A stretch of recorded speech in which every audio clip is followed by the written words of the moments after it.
Live দিছো?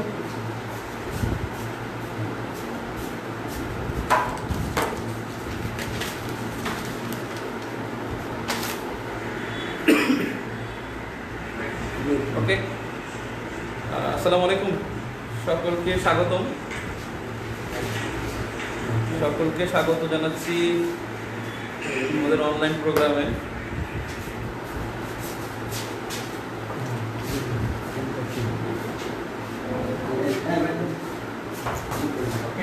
আমাদের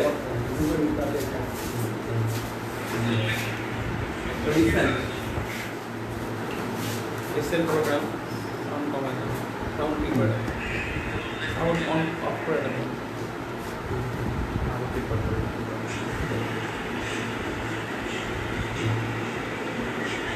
আচ্ছা, একটুখানি দেখেন, আমার বোর্ড দেখা যাচ্ছে? জাতীয় বিষয়াবলী বোর্ড দেখা যাচ্ছে?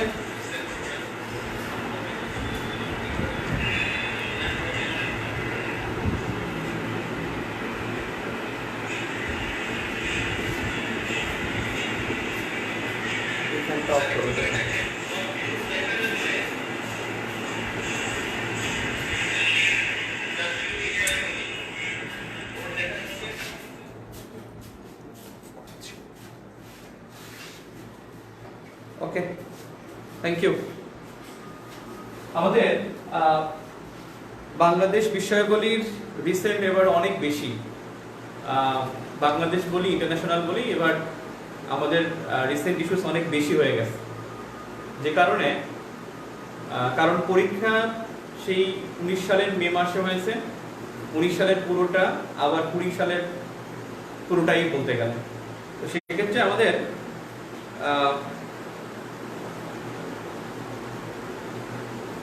সেক্ষেত্রে আমরা রিসেন্ট ইস্যুস, রিসেন্ট বাংলাদেশ, অর্থাৎ রিসেন্ট বলতে যে বিষয়গুলো আলোচিত তার ব্যাকগ্রাউন্ডে পড়তে হবে, এটা সবসময়। তো আমি অধ্যায় ভিত্তিক আলোচনা করব। নাম্বার 1, জাতীয় বিষয়াবলী।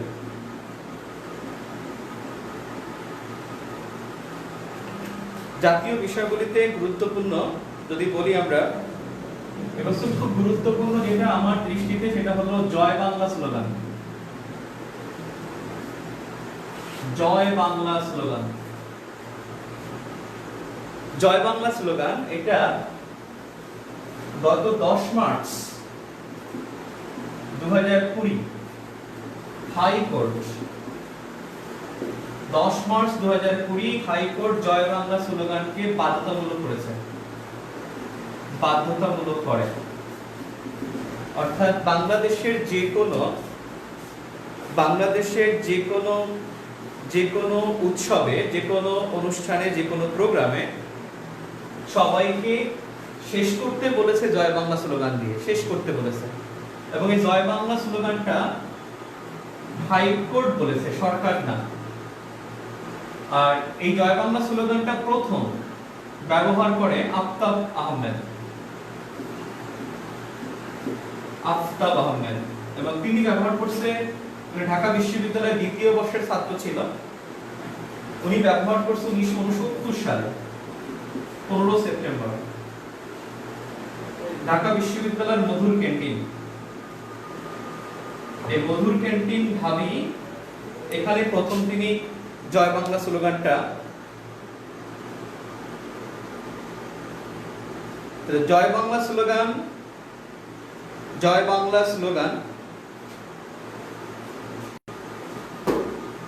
জয় বাংলা স্লোগান, এটা 10 মার্চ হাইকোর্ট বাধ্যতামূলক করে। প্রথম এই স্লোগানটা প্রথম যিনি ব্যবহার করেন, স্লোগানটা প্রথম যিনি দেন, প্রথম যিনি স্লোগানটা দেন, তিনি হলেন আফতাব আহমেদ। 1969 সালের 15 সেপ্টেম্বর মধুর ক্যান্টিন, ঢাকা বিশ্ববিদ্যালয়। এই জয় বাংলা নামে ভাস্কর্য আছে, ভাস্কর্য, ঢাবি এবং ছবি, ঢাবি এবং ছবি, এই দুইটাতেই জয় বাংলা ভাস্কর্য রয়েছে। তাহলে আমি যেটা বললাম জাতীয় বিষয়গুলোর মধ্যে আমার সবচেয়ে গুরুত্বপূর্ণ হলো আমার কাছে মনে হচ্ছে জয় বাংলা স্লোগান। হাইকোর্ট এটাকে বাধ্যতামূলক করে 10 মার্চ বলে রায় দেয়। প্রথম এটা ব্যবহার করে আফতাব আহমেদ 1969 সালের 15 সেপ্টেম্বর। মধুর ক্যান্টিন ঢাকা বিশ্ববিদ্যালয় প্রথম ব্যবহার করে, এখানে বসে ব্যবহার করে। আর ভাস্কর্য, এই জয় বাংলার ভাস্কর্য আছে ঢাকা বিশ্ববিদ্যালয় এবং চট্টগ্রাম বিশ্ববিদ্যালয়। তোমাদের জয় বাংলা স্লোগান এটা শেষ করলাম।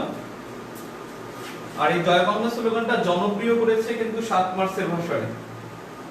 7 মার্চের ভাষণে বঙ্গবন্ধু এটাকে মানে জনপ্রিয় করেছে। আমাদের জাতীয় বিষয়গুলির মধ্যে গুরুত্বপূর্ণ বিষয়, কারণ এখন যে বিষয়টা সবচেয়ে বেশি ইম্পর্ট্যান্ট সেটা হলো মুজিব বর্ষের কারণে। যেমন সিবিএফ 2021, সিবিএফ বলতে বোঝাচ্ছি ক্লাইমেট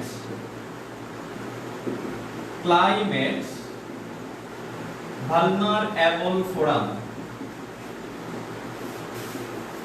ক্লাইমেট ভালনারেবল ফোরাম, এই ক্লাইমেট ভালনারেবল ফোরাম এটা মুজিব বর্ষের কারণে 2021 সালে ঢাকায় হবে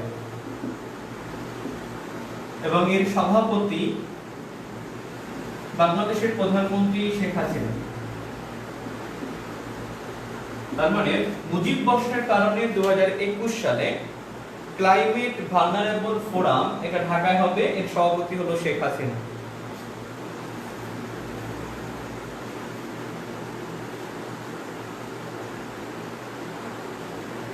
ক্লাইমেট ভালনারেবল ফোরাম, এবং এটার আয়োজক যে সে হলো আয়োজক গ্লোবাল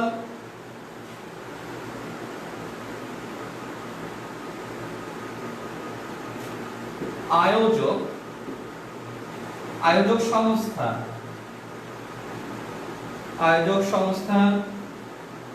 গ্লোবাল সেন্টার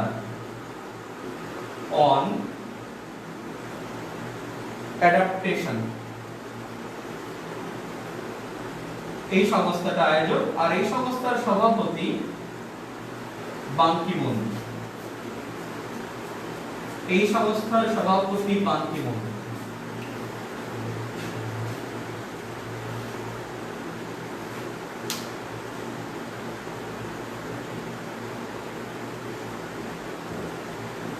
এই সংস্থার সভাপতি বান কি মুন।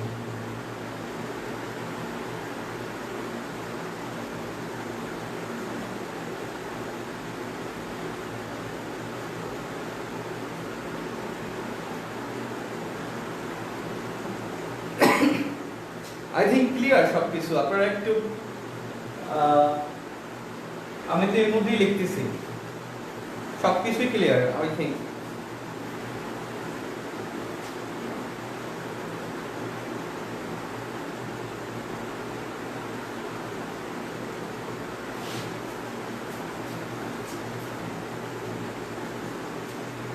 এরপরে জাতীয় বিষয়গুলির মধ্যে যেটা গুরুত্বপূর্ণ, জাতীয় বিষয়গুলির মধ্যে এরপরে গুরুত্বপূর্ণ আমার দেখা নয়া চীন। আমার দেখা নয়া চীন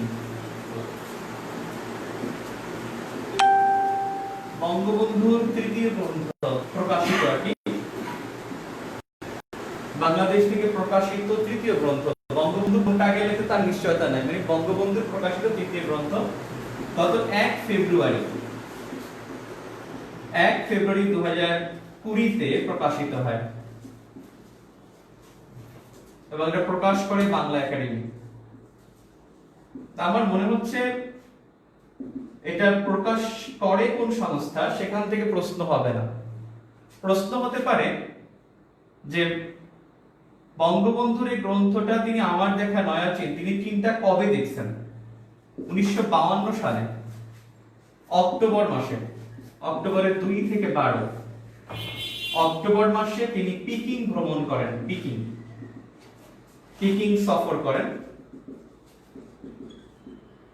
এবং এই পিকিং সফর করেন। এখানে এটা ছিল এই পিকিং এ ছিল Asia Pacific piece conference, Asia Pacific piece conference, অর্থাৎ এশিয়া এবং প্রশান্ত মহাসাগরীয় অঞ্চলের শান্তি সম্মেলন ছিল।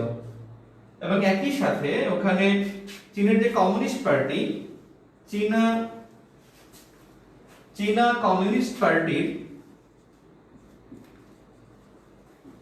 কমিউনিস্ট পার্টির বৈঠক ছিল। বঙ্গবন্ধুর তৃতীয় গ্রন্থ, যেটা বাংলাদেশ সরকার থেকে প্রকাশিত হয়, আমার দেখা নয়া চীন 1 ফেব্রুয়ারি 2020 এটা প্রকাশিত। আর এর প্রকাশকারী বা প্রকাশক বাংলা একাডেমি। 1952 সালের অক্টোবরের 2 থেকে 12 অক্টোবর পিকিং এ তিনি সফর করেন। ওই পিকিং এ ছিল এশিয়া প্যাসিফিক পিস কনফারেন্স। একই সাথে চীনা কমিউনিস্ট পার্টির বৈঠকও ছিল। চীনা কমিউনিস্ট পার্টির বৈঠক না, ব্যাপারটা হলো যে সম্মেলন ছিল। ওই সম্মেলনও নিমন্ত্রিত ছিল বাংলাদেশ থেকে হোসেন শহীদ সোহরাওয়ার্দী, তাদের সাথে বঙ্গবন্ধু সফর করেন। এবং এই গ্রন্থটা তিনি লিখছেন 1954 সালে। 1954 সালে লেখেন। আপনি মনে রাখবেন, উনি অসমাপ্ত আত্মজীবনী লিখছেন 1967 থেকে 69 সালে। আর কারাগারের রোজনামচা এটা লিখেছেন তিনি 1966 থেকে 68 সালে। আর আমার দেখা নয়া চীন 1954 সালে। আমার দেখা নয়া চীন 1954 তে। অসমাপ্ত আত্মজীবনী লিখছেন 67 থেকে 69 সালে। আর কারাগারের রোজনামচা লিখছেন 1966 থেকে 68 সালে। একটা ইন্টারেস্টিং বিষয় হলো, অসমাপ্ত আত্মজীবনী লিখছেন এই সময়, কিন্তু এর মধ্যে কাহিনী হলো 1939 থেকে 55। 1939 থেকে 55 সালের কাহিনী, তার জীবন কাহিনী লিখতে পেরেছেন। অর্থাৎ 55 পর্যন্ত লিখতে লিখতে তিনি মুক্তি পেয়ে গেছেন। যদি তিনি আরো কয়েকদিন কারাগারে থাকতেন, হয়তোবা তিনি এটা অন্তপক্ষে 69 পর্যন্ত তিনি লিখে ফেলতে পারতেন। অর্থাৎ অসমাপ্ত আত্মজীবনীতে 1939 থেকে 55 সালের কাহিনী। আমার দেখা নয়া চীনে পুরোই নয়া চীনের কাহিনী লেখা। আর কারাগার রোজনামচা তার কারাগারের বিবরণ আছে, এটার সময়সীমার দরকার নাই, মানে ওই পর্যন্তই। আমার দেখা নয়া চীন, এটা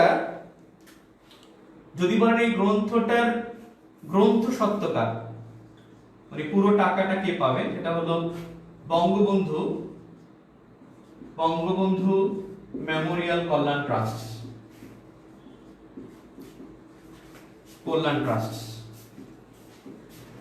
অনেকগুলো আছে যে কল্যাণ ট্রাস্টে বঙ্গবন্ধু সম্পর্কে যা দেখে ম্যাক্সিমামই কিন্তু সরকারি না, ম্যাক্সিমামই কল্যাণ ট্রাস্টের অন্তর্ভুক্ত। বঙ্গবন্ধু জাদুঘর, তারপরে বলেন মুক্তিযুদ্ধ জাদুঘর কিন্তু সরকারি না। মুক্তিযুদ্ধ জাদুঘর কিন্তু এর ব্যক্তি মালিকানায় কল্যাণ ট্রাস্টের উপরে। মুক্তিযুদ্ধ বিষয়ক মন্ত্রণালয়ের 2টা শাখা আছে, তার একটা হলো কল্যাণ ট্রাস্ট শাখা, সেটার অন্তর্ভুক্ত। সেখানে বেসরকারি মালিকানা এবং মুক্তিযুদ্ধ মন্ত্রণালয়ের কিছু সাহায্য নিয়ে মুক্তিযুদ্ধ বিষয়ক মন্ত্রণালয় গঠিত হয়। এটা ইংলিশে বলবেন new China as I saw new China as I saw, এটা হলো ইংরেজি নাম। আর বঙ্গবন্ধুর বই ইংরেজি করা মানে হলো ফখরুল আলম, তিনি সবসময় ইংরেজি করে থাকেন। অসমাপ্ত আত্মজীবনী ইংরেজি করছেন ফখরুল আলম, কারাগারের রোজনামচা করছেন Fakhrul Alam, new China as I saw এটা ইংরেজি ফখরুল আলম। অর্থাৎ বঙ্গবন্ধুর ফখরুল আলম ঢাকা বিশ্ববিদ্যালয়ের ইংরেজি বিভাগের শিক্ষক, উনি পড়ে থাকেন। আমার দেখা নয়া চীন মোটামুটি এটা গুরুত্বপূর্ণ। এরপরে যদি জাতীয় বিষয়গুলির মধ্যে আসেন, জাতীয় বিষয়গুলিতে আপনার গুরুত্বপূর্ণ হলো 3053 দিন। 3053 দিন এটা 3053 দিন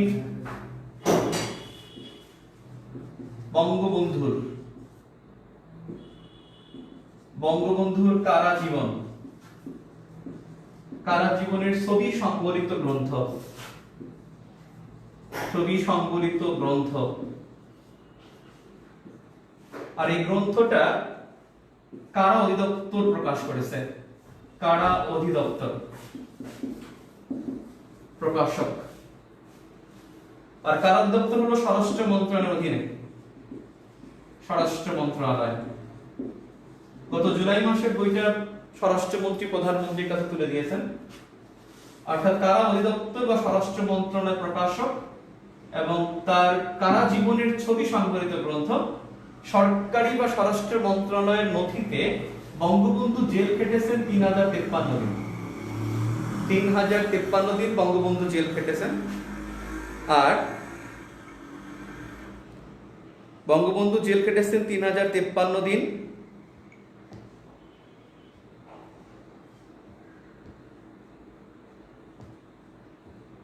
তবে বেসরকারিভাবে যেটা বলা হয়, বেসরকারিভাবে বলা হয়ে থাকে যে বঙ্গবন্ধু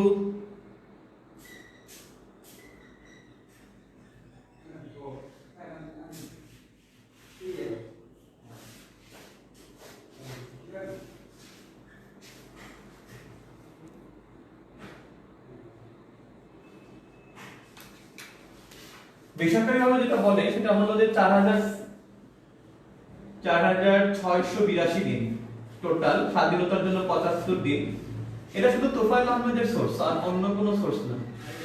তোফায়েল আহমেদ 2018 সালে তিনি একটা কলাম লিখছিল, সেই কলামে 4682 দিন এর মধ্যে 7 দিন ব্রিটিশ আমলে আর 4675 দিন স্বাধীন বাংলাদেশের আমলে, অর্থাৎ পাকিস্তান আমলে হলো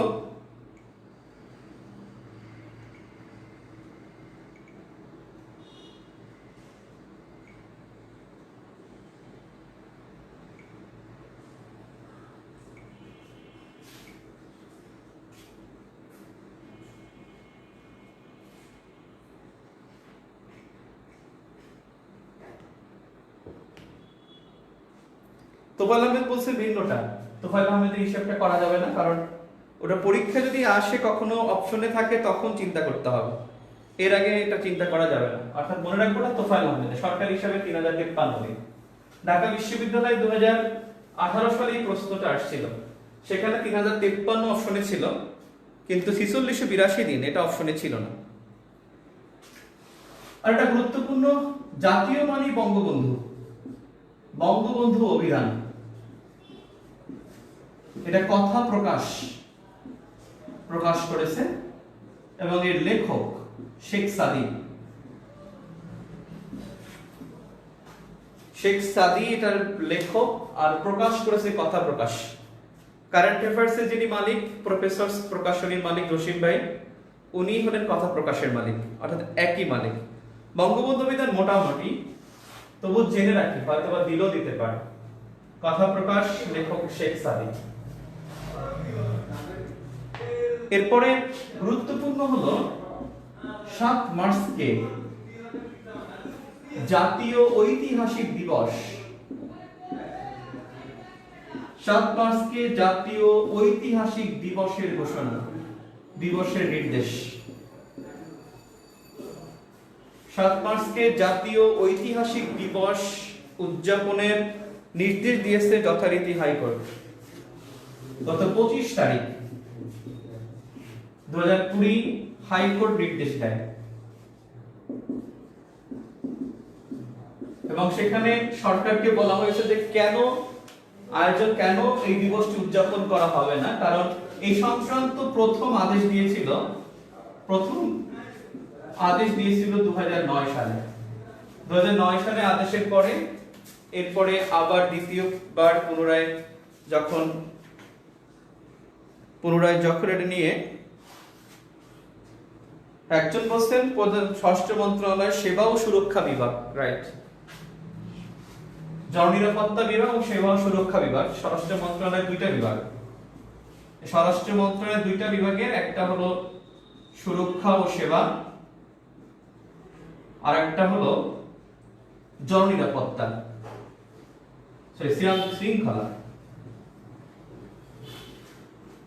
এই সুরক্ষা ও সেবা এই বিভাগের অধীন হলো কারা অধিদপ্তর, আর সেই কারা অধিদপ্তরের এটা হলো স্বরাষ্ট্র মন্ত্রণালয়। তো স্বরাষ্ট্র মন্ত্রণালয় বলতে পারেন, সুরক্ষা সেবা বিভাগ বলতে পারেন, কারা অধিদপ্তর বলতে পারেন, যেটা হলো আমরা আগের প্রশ্নে যে 3053 দিন এই গ্রন্থটি কথা বলা হয়েছে।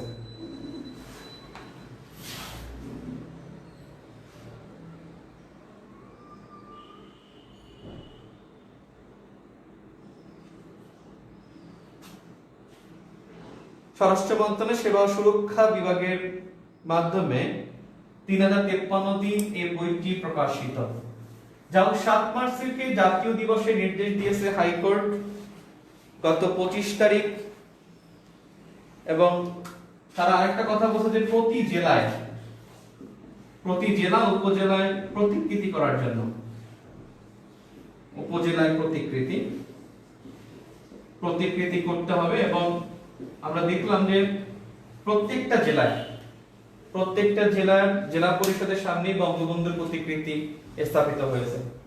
তো যাই হোক, 7 মার্চকে জাতীয় দিবস না, জাতীয় ঐতিহাসিক দিবস, এই কথাটা মনে রাখবেন, জাতীয় ঐতিহাসিক দিবস। আপনাদের যদি এবছর আমি যদি বলি কয়েকটা দিবস খুব ইম্পর্টেন্ট, জাতীয় দিবসের মধ্যে কে বলতে পারে? পরিসংখ্যান দিবস কবে?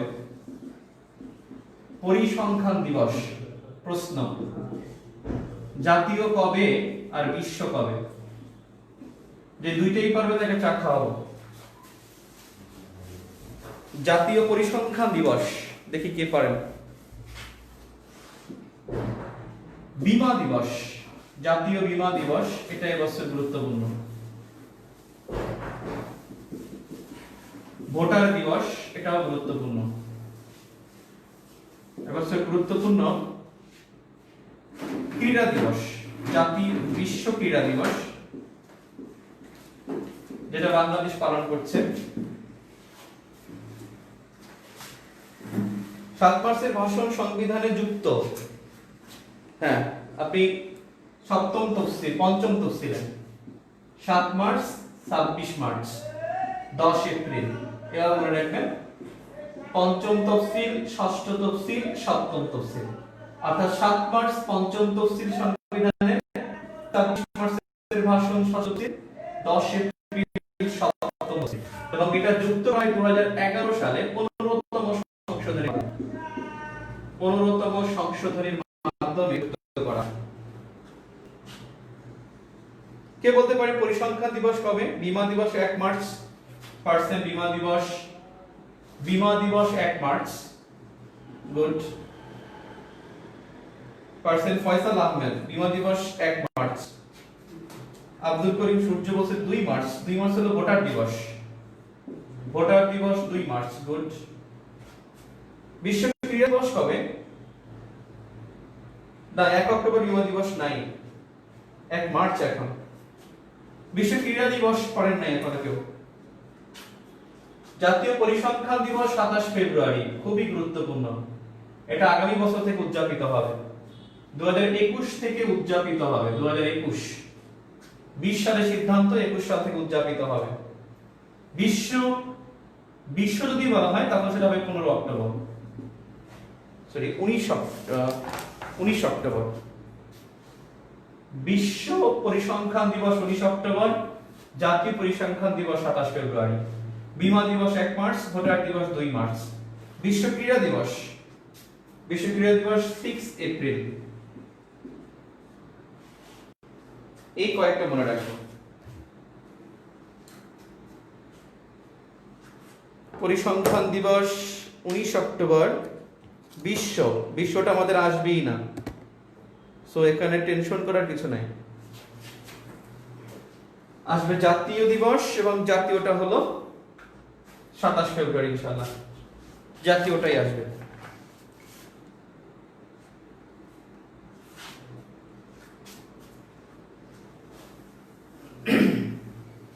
জাতীয় বিষয়গুলির মধ্যে যদি আমি এরপরে গুরুত্ব খুঁজে পাই, এরপরে গুরুত্ব হলো জাতীয় বিষয়গুলির মধ্যে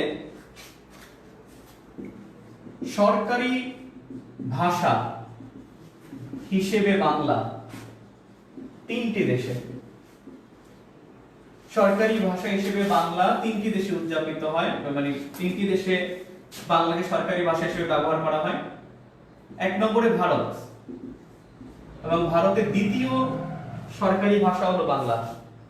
দ্বিতীয় বলতে এটা যে এখানে 23টি ভাষার মধ্যে 23টির মধ্যে সংখ্যাগরিষ্ঠ দ্বিতীয়, অর্থাৎ 23টির মধ্যে দ্বিতীয় সর্বোচ্চ বাংলা ভাষায় কথা বলে ভারতে।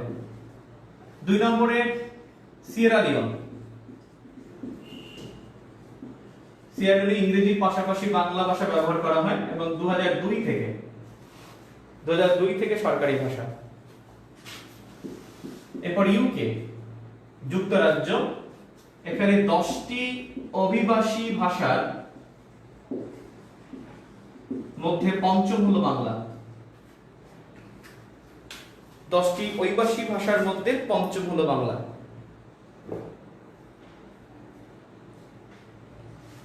সরকারি ভাষা হিসেবে বাংলা, এটা গুরুত্ব রয়েছে তিনটি দেশে, ভারতে দ্বিতীয়, 23টির মধ্যে দ্বিতীয়, সিয়েরা লিওনে 2002 থেকে, আর যুক্তরাজ্যে 10টি অভিবাসী ভাষার মধ্যে পঞ্চম বৃহত্তম ভাষা হলো বাংলা। আবার বললেন যে বাংলাদেশ আছে কিনা, বাংলাদেশ আছে, এই জন্যই তো বাংলাদেশ ছাড়া তিনটা দেশে সরকারি ভাষা হিসেবে বাংলা। এবং ভারতের কয়েকটা প্রদেশ, ওড়িশা, এখন তো বলা হয় ওড়িশা, ঝাড়খণ্ড 2011 সালে এটা হয়েছে। ওড়িশা, ঝাড়খণ্ড, বিহার, এখানে বাংলা ভাষা সরকারি ভাষা হিসেবে ব্যবহৃত হয়। পশ্চিমবঙ্গ তো আছে, ওটা তার বলা লাগে না, অর্থাৎ এক্সট্রা দশা দেখলেই বুঝেন।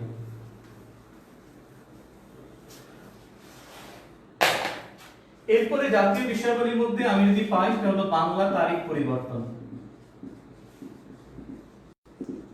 বাংলা পঞ্জিকার একটা সংস্কার হয়েছে। এখানে প্রথম 6 মাস 31 দিন। প্রথম 6 মাস বলতে বৈশাখ, জ্যৈষ্ঠ, আষাঢ়, শ্রাবণ, ভাদ্র, আশ্বিন পর্যন্ত প্রথম 6টা 31 দিনে। এরপরে ফাল্গুন মাস, আবার আশ্বিনের পর করেন না, ফাল্গুন মাস হবে হয়তো 29 দিন, হয়তো 30 দিন, অর্থাৎ যে বছর লিপ ইয়ার হবে, অধিবর্ষ, এই লিপ ইয়ারের সময় 30 দিন হবে। যেমন 2020 সালে 1428 ছিল, ওদের এটা ছিল অধিবর্ষ, অর্থাৎ ইংরেজি সালটা যে বছর লিপ ইয়ার হবে, ফেব্রুয়ারি মাস 29 দিনে হবে, ওই বছর ফাল্গুন মাসটা হবে 30 দিনে। আর বাকি 6 মাস, বাকি 5 মাস 30 দিন, বাকি 5 মাস 30 দিন। তার মানে 31 ইনটু 6 যদি হয়, 31 ইনটু 6 186 দিন। আর এখানে 5 30 150, 30 ইনটু 5 150, তার মানে 6 186, 6 8 5 13, 3 হাতে 1, 2 এর 1 3, 336, আর 29 দিন যদি হয় তাহলে হয় 365 দিন। আর যেই বছর অধিবর্ষ হবে, এই বছর হবে এটা 30 দিন, তখন সেটা হয়ে যাবে 366 দিন। তার মানে ফেব্রুয়ারি মাসের ইকুয়াল টু ফতে ফেব্রুয়ারি, ফতে ফাল্গুন, ফেব্রুয়ারি এবং ফাল্গুন দুইটা হলো একদিন কম থাকে। প্রথম 6 মাস 31 দিন, ফাল্গুন মাস 29 বা 30 দিন। এখন দেখি কে বলতে পারে চৈত্র মাস কয় দিনে, তাড়াতাড়ি বলেন। চৈত্র মাস কত দিনে হবে? চৈত্র মাস কত দিনে হবে? আমি আসলে বাংলা ভাষা আমি তিনটার কথা বলছি, লাস্ট তিনটা। আসামে আছে, ত্রিপুরায় আছে, মিজোরামে আছে, ঝাড়খণ্ডের কথা মনে রাখবেন, ঝাড়খণ্ড 2011। আচ্ছা, এখন আমার প্রশ্নের উত্তর দেন। একজন বলছে তপু রয় 30 দিন। আচ্ছা বলেন, শ্রাবণ মাস কত দিনে? শ্রাবণ মাস, শ্রাবণ শ্রাবণ মাস কত দিনে? শ্রাবণ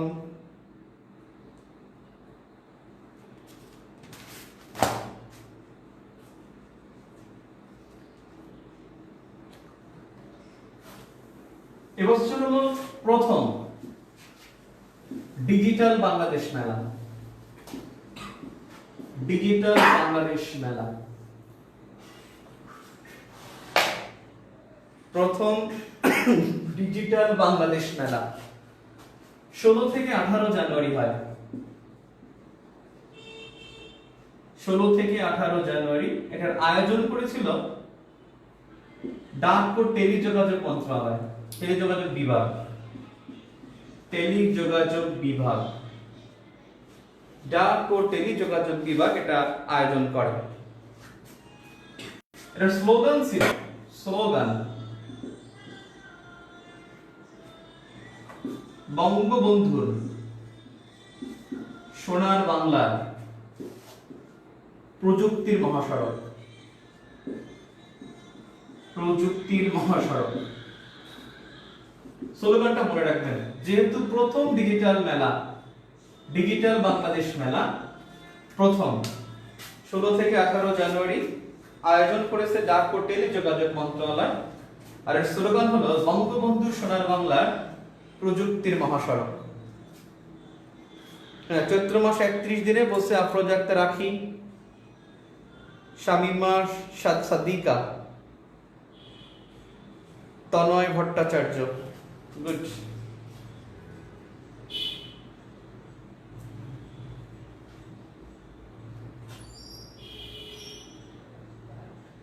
এটা 2020 কিন্তু প্রথমবারের মতো এই বছর ডিজিটাল বাংলাদেশ মেলা আয়োজন করে। আমার একটা প্রশ্ন, কে বলতে পারবেন যে ডিজিটাল বাংলাদেশ দিবস কবে? স্থান ঢাকার বঙ্গবন্ধু সম্মেলন কেন্দ্র। এটার স্থান আসবে না, এটা স্লোগান আসবে। ডিজিটাল বাংলাদেশ দিবস কে পারবেন? তাড়াতাড়ি বলুন, তাড়াতাড়ি। ডিজিটাল বাংলাদেশ দিবস,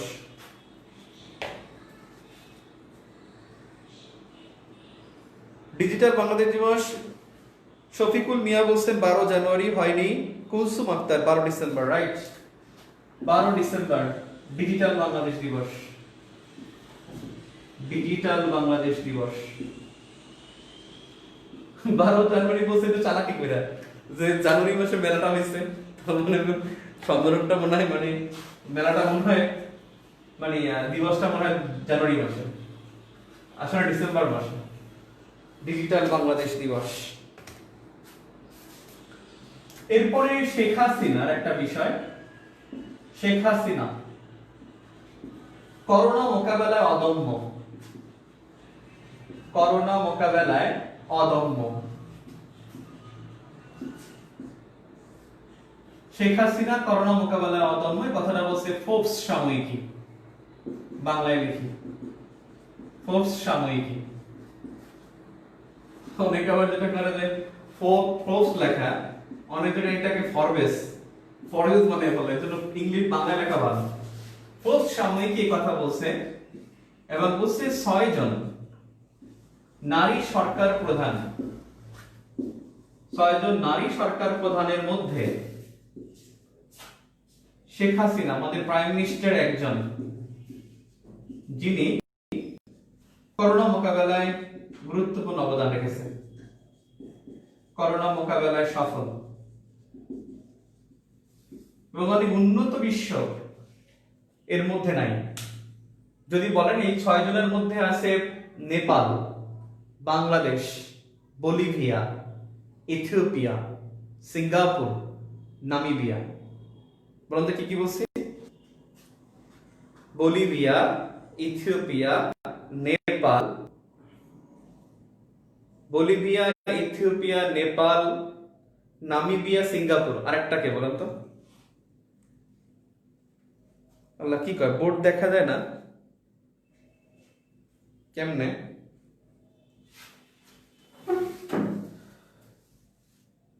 6 জন নারী সরকার প্রধানের মধ্যে বাংলাদেশের প্রাইম মিনিস্টার একজন, যিনি করোনা মোকাবেলায় সফল। ফোর্বস সাময়িকী এই কথাটা বলেছে, অর্থাৎ করোনা মোকাবেলায় অদম্য শেখ হাসিনা।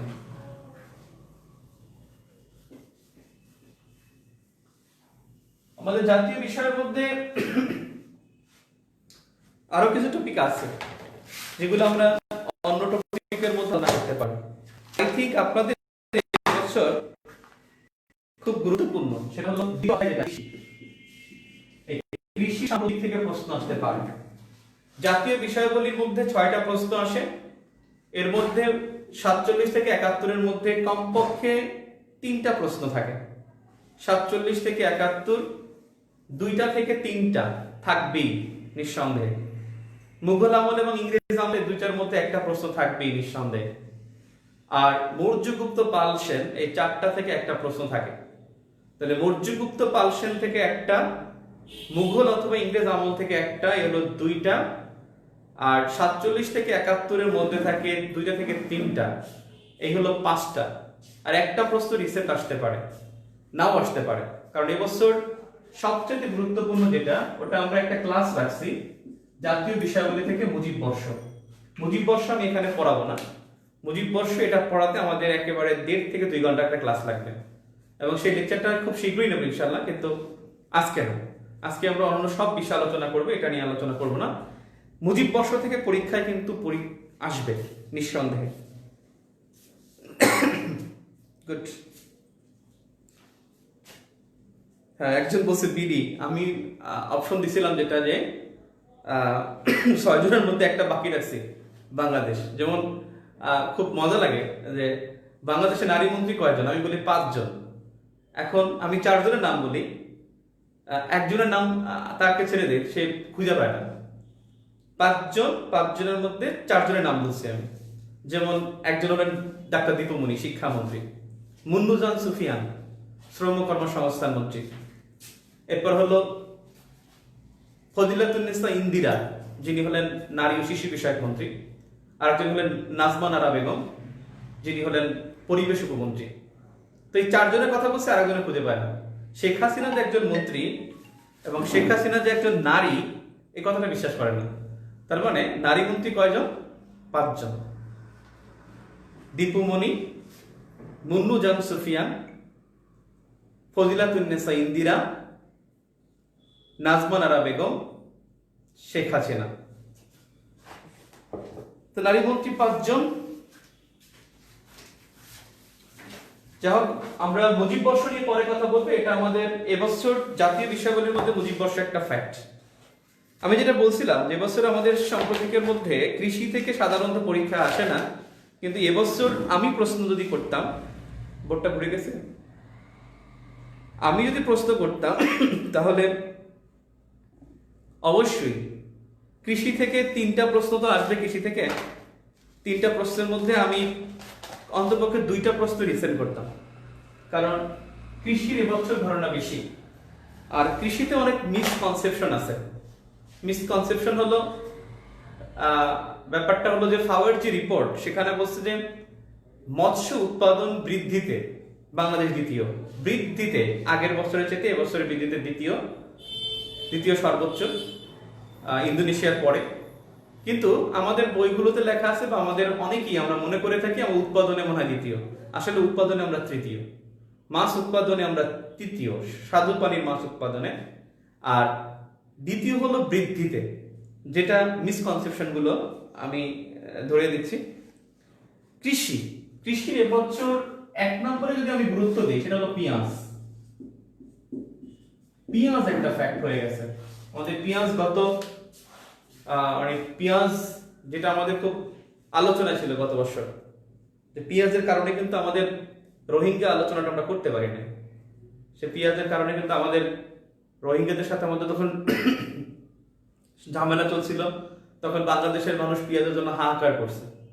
বেসিক্যালি বাংলাদেশের মিডিয়া বাংলাদেশের প্রচুর ক্ষতি করে থাকে। অন্যান্য দেশের মিডিয়া ওই দেশকে অনেক, অন্যান্য দেশকে দেয়, মানে কিছু দেয় মিডিয়া, বাংলাদেশের মিডিয়া অনেক কিছু কেড়ে নেয়। মানে একটা ফোকাস মানে পেঁয়াজ, বাংলাদেশের মানুষ কিন্তু পেঁয়াজ না খেয়ে থাকতে পারতো বা এটাকে পজিটিভ নিউজ করতে পারতো, কিন্তু আমরা পেঁয়াজ আনার জন্য আমাদের বাণিজ্য মন্ত্রী তিনি কিন্তু মিয়ানমার সফর করতে বাধ্য হয়েছিলেন, কারণ আমাদের পেঁয়াজ লাগবে, পেঁয়াজ না খেলে হাহাকার লেগে যায়।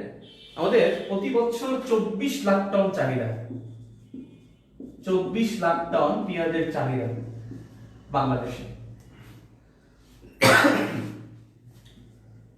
আর এই পেঁয়াজ গত 19 সেপ্টেম্বর 2019 তারিখে ভারত রপ্তানি নিষিদ্ধ করে, ভারত রপ্তানি নিষিদ্ধ করে।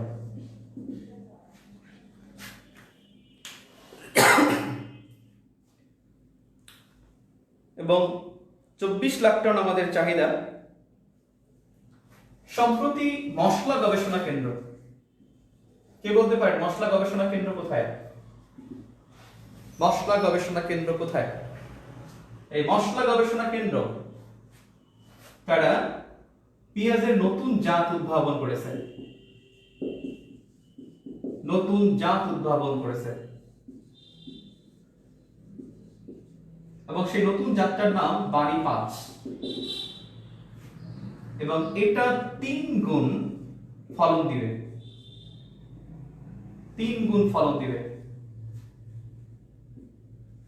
এবং প্রতি হেক্টরে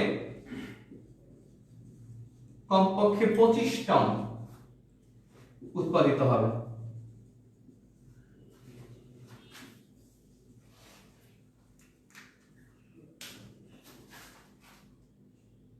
একজন বলছেন 6 জন কোন কোন জন প্রধানমন্ত্রীর সাথে, এটা জীবনও পরীক্ষা আসে না। আর আমার একটা গুড সাইড বলেন ব্যাড সাইড বলেন, যেটা পরীক্ষা আসে না ওগুলো পেঁচাই না। আমি খুব জানি, আমি খুব বুঝি, পারি, এগুলো আপনাকে দেখানোর কোনো দরকার আছে? আমি এগুলো যদি বলি 6 জনের নাম, আমি ধুমাইয়া লিখবেন, কিন্তু এগুলো একটা পরীক্ষা আসবে না। সত্যি কথা আসবে যে ফোর্স সাময়িকী কি বলছে, কয়জনের কয়জন সেটা। তারপরে যদি আপনি জানতে চান, যেমন নেপালের প্রেসিডেন্ট বিদ্যা দেবী ভান্ডারী, সিঙ্গাপুরের প্রধানমন্ত্রী হালিমা ইয়াকুব, এই 2টা জানেন, আর বাকি 3টা আমাদের এশিয়ার মধ্যে না, ওটা জানা দরকার নাই।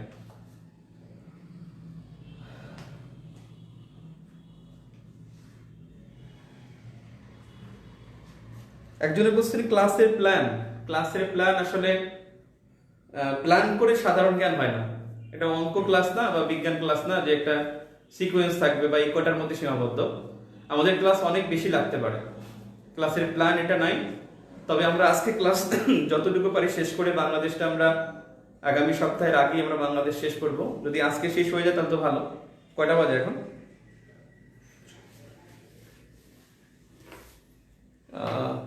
5:30। আমাদের আরো 1 ঘন্টা আছে, আমরা মনে হয় শেষের কাছাকাছি যাব। বাংলাদেশ আমরা রিসেন্টটা শেষ করে তারপরে আমরা ইন্টারন্যাশনাল রিসেন্টটা ধরবো। ইন্টারন্যাশনাল রিসেন্ট বেশি আসে, ইন্টারন্যাশনাল রিসেন্ট আমরা টপিক সিলেকশন করব, তারপরে আমরা আস্তে আস্তে আগাবোটা। আর দুটো শেষ করে আগামী সপ্তাহে আমরা সাম্প্রতিকের উপরে পরীক্ষা নেব। আগামী শনিবার আমাদের ক্লাস হবে, আগামী শনিবার বিকেল 4টায়, বিকেল 4টায় ওটা একটু লং ক্লাস থাকবে, আগামী শনিবার 4টায়। আর ক্লাসের প্ল্যান হলো পড়া দেব, পড়া পরীক্ষার মাধ্যমে নেব। আমি প্রথমে কোশ্চেন দিয়ে দেবো, আধা ঘন্টা আপনারা পরীক্ষা দিবেন। পরীক্ষা দেওয়ার পরে আমি কোশ্চেন সহ আমি অ্যানালাইসিস করব, এবং কোশ্চেন আমি এখানে ধরে ধরে ধরে ধরে আমি কোশ্চেন ব্যাখ্যা দেব, তো পড়া দেব।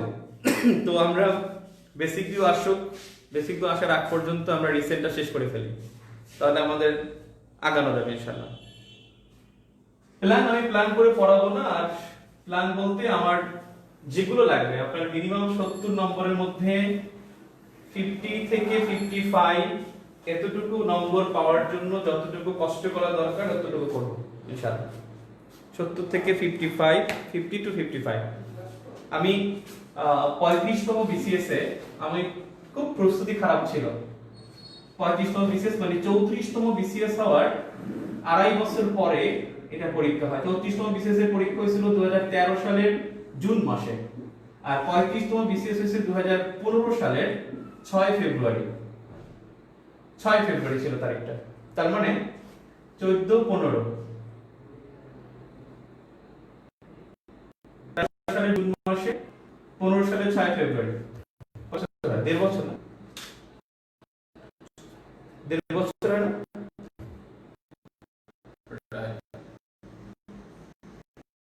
হ্যাঁ 1.5 বছর। তার মানে 1.5 বছর পর পরীক্ষা হয়। 1913 সালে ঠিক আছে, পরীক্ষা হয় 15 সালের 6 ফেব্রুয়ারিতে। তো যা আমার প্রস্তুতি খুব খারাপ ছিল, 34তমতে মানে রেজাল্ট ছিল একটা ভুয়া একটা রেজাল্ট ছিল। প্রথমে টিক গেল 13,000, এরপরে আন্দোলন করলো ছেলে মেয়ে ওই যে কোটা নিয়ে, মানে কোটাদেরকে আলাদা টিকেছে, রাবিশ রেজাল্ট ছিল। তারপরে টিক গেল 46,000। তারপরে পড়াশোনা স্পিড পাই না, এতগুলো টিক গেল কেন? 13,000 ছিল ভালো, রিটেনটা ভালো করে দেওয়া যেত। তারপরে হলো কি, ওখানে প্রিপারেশন খারাপ, 35তমতে মডেল টেস্ট দিছিলাম আমি। মডেল টেস্টে আপনারা কিন্তু অনেকে মডেল টেস্ট অনেক কম পান, কিন্তু আপনি কিন্তু এখন কম পাইলে ওই সময় কিন্তু বেশি পাবেন, পরীক্ষার সময় বেশি পাবেন। আপনারা পরীক্ষা দিবেন, এখন কিন্তু পরীক্ষা দিলে আপনারা 50-60 পান না, 200-র মধ্যে 50-60 পান, কিন্তু আমিও পাইতাম 50, কিন্তু পরীক্ষার সময় দেখবেন বেশি পাবেন ইনশাআল্লাহ। তো মডেল টেস্ট দিলাম। আমার এক বন্ধু, ও কারেন্ট অ্যাফেয়ার্স এর একটা মডেল টেস্ট ছিল, পড়তে বসছি খুব সম্ভবত নভেম্বর বা ডিসেম্বর মাসে, নভেম্বর মাস হবে, নভেম্বর অক্টোবর পর্যন্ত ডেট ছিল, সেপ্টেম্বর অক্টোবর পর্যন্ত অ্যাপ্লিকেশন ছিল, অ্যাপ্লাই করা যেত। তো যাও কারেন্ট অ্যাফেয়ার্স এর মডেল দিলাম, আমি পাইলাম 67 বা 66 পয়েন্ট বা 67, আর ও পাইছে 137, মানে অলমোস্ট আমার দ্বিগুণ, 137। তো আমি ফোন দিলাম যে তুই কত পেয়েছিস পরীক্ষা দিয়ে, আর ও উল্টো জায়গায় তুই কত পেয়েছিস, আর আমি কাউকে কিছু বলি না, পাইছি ভালোই পেয়েছি। এখন ওইদিকে আমি তো 37 পেয়েছি, আমি কিছু পারি না, ও বলছে এটা। ওর রোল ছিল 66, আমার ছিল 68 রোল, মানে ওই সিরিয়ালটা রোলের ছিল আমার 68, ওর ছিল 66। যাও যেটা হলো, কারণ দুজন মিলে পরীক্ষা দেব প্ল্যান করছিলাম। আমি 67 পেয়েছি মডেল টেস্টে, আর ও পাইছে 137। কারণ আমি কি করছি, যেগুলো পারছি না পারছি সব দাগায় দাগানোর পরে আমি কেটে কেটে এটা পাইছি, আমার অনুমানটা আমি যাচাই করছি। পরীক্ষার সময় 35তম প্রিলিতে বেশ কয়েকটা কঠিন প্রশ্ন, মানে সবচেয়ে কঠিন প্রশ্ন ছিল 35তম। এক নম্বর ছিল প্রথমবারের মতো 200 নম্বর, কেউ ইউজ টু ছিল না। 2 নম্বর ছিল ক এর নিচে সাধারণত গ হয়, ওরা অপশন দিছে খ, এখানে দিছে গ, এখানে গ, মানে অপশনটা ঘুরাই দিয়েছিল। 3 নম্বর ছিল কমপক্ষে 17টা প্রশ্ন কোনোটিই নয় অপশনে ছিল, অথবা সবগুলো। তার মানে কোনোটিই নয় হলে আপনার 3টা যে উত্তর হবে এটা শিওর হতে হবে, আর সবগুলো হলে যে অন্ততপক্ষে 2টা যে উত্তর এটা শিওর হতে হবে। একটু টাফ ছিল। যেমন 36তম প্রশ্ন আসছিল কোন বানানটি সঠিক, নিশিথিনী, কিন্তু 35তমতে আসছিল কোন শব্দগুচ্ছ শুদ্ধ, প্রত্যেকটা 3টা করে শব্দ ছিল। তার মানে ওটা একটা কঠিন ছিল কোশ্চেনটা, মানে অপশনগুলো একটু কঠিন ছিল, আপনারা দেখলেও বুঝলেন। আমি কি করলাম, মাথা ঠান্ডা রেখে আমি বুঝতে পারছি যে কোশ্চেন কঠিন হচ্ছে। আমি 33তমতে 31তমতে আমি খুব মাথা গরম করছিলাম। আমি যে কথাগুলো বলতেছি এগুলো অভিজ্ঞতার জন্য বলতেছি আপনাদের। 31তমতে আমি খুব মাথা গরম করে ফেলছিলাম যে আমি কি করব, কোনটা তাকাবো 1 ঘন্টা 100টা কোশ্চেন তাড়াহুড়ো করতে গিয়ে আমি ইংলিশ প্রশ্ন টাচ করতেই পারি না। আমি মিনিমাম 6 থেকে 7টা প্রশ্ন পারতাম। 31তমতে আমি 57.5 বা 57 পাইছি, মানে 59 বা 60 টিকাই ছিল। আমি বাস খেয়ে গেছি 31তমতে, তো মাথা গরম করার কারণে। এই জন্য আমার অভিজ্ঞতার কারণে আমি 33 যেভাবে টিকছি, 35তমে মাথা ঠান্ডা রেখে পরীক্ষা দেবো এইভাবে প্ল্যান করছি। এবং আমি সাধারণ জ্ঞানে 70-এর মধ্যে প্রযুক্তি সত্য 75, আমি 52 পাইছি। এখানে টোটাল পেয়েছি আমি 88, আমার হিসেবে হলো 88 বা 89, টিকাইছি হলো 82-তে। 35তমতে 82 পেয়ে টিকছে। আমাদের কনফিডেন্সের একজন ছাড় ছিল নুরুন নবী, পুলিশ ক্যাডার। ও বলতো যে ভাই আমি 81-82 পাবো, এবং ও কিন্তু পুলিশ ক্যাডার হয়েছে পড়া। তো যাই হোক আমি 88 পাইছিলাম। আমার এখানে স্ট্রং জোন ছিল যে আমার জার্নালিস্ট পার্ট, এখানে আমি ভালো নম্বর ক্যারি করতে পারছি বলে ওখানে আমি ওটা টাচ করতে পারছি। তার মানে আমি বুঝতে চাচ্ছি যে আমাদের জার্নালিজম যেহেতু আমরা মোটামুটি পড়তেছি, এবং আমরা কোশ্চেন বুঝি কোনটা আসবে কোনটা আসবে না, সময় আছে। পিডিতে টেকার জন্য জেনারেল নলেজ খুব ফ্যাক্ট। আরেকটা বিষয় হলো বিসিএস এর জন্য জেনারেল নলেজ আসলেও একটা ফ্যাক্ট। ক্যাডার হওয়ার জন্য অঙ্ক, ইংরেজি, বিজ্ঞান খুব ভালো নাম্বার ক্যারি করবে, ভালো দূরত্ব সৃষ্টি করবে, বাট এভারেজ পরীক্ষা দেওয়ার জন্য সাধারণ জ্ঞান খুবই ফ্যাক্ট। যেমন দেখেন, আপনার ডিজিটাল বাংলাদেশ যদি আপনার রচনা আসে, আপনি ইনফরমেশন ছাড়া কিছু লিখতে পারবেন? ডিজিটাল বাংলাদেশ যদি রচনা আসে, আপনি অনেক কিছু লিখতে পারবেন।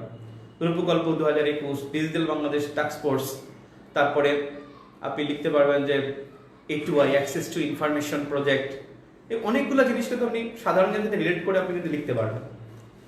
তো যেমন NSDA, national skill development authority, সাধারণ জ্ঞানের তথ্য আপনি কিন্তু ডিজিটাল বাংলাদেশের মধ্যে লিখতে পারতেছেন।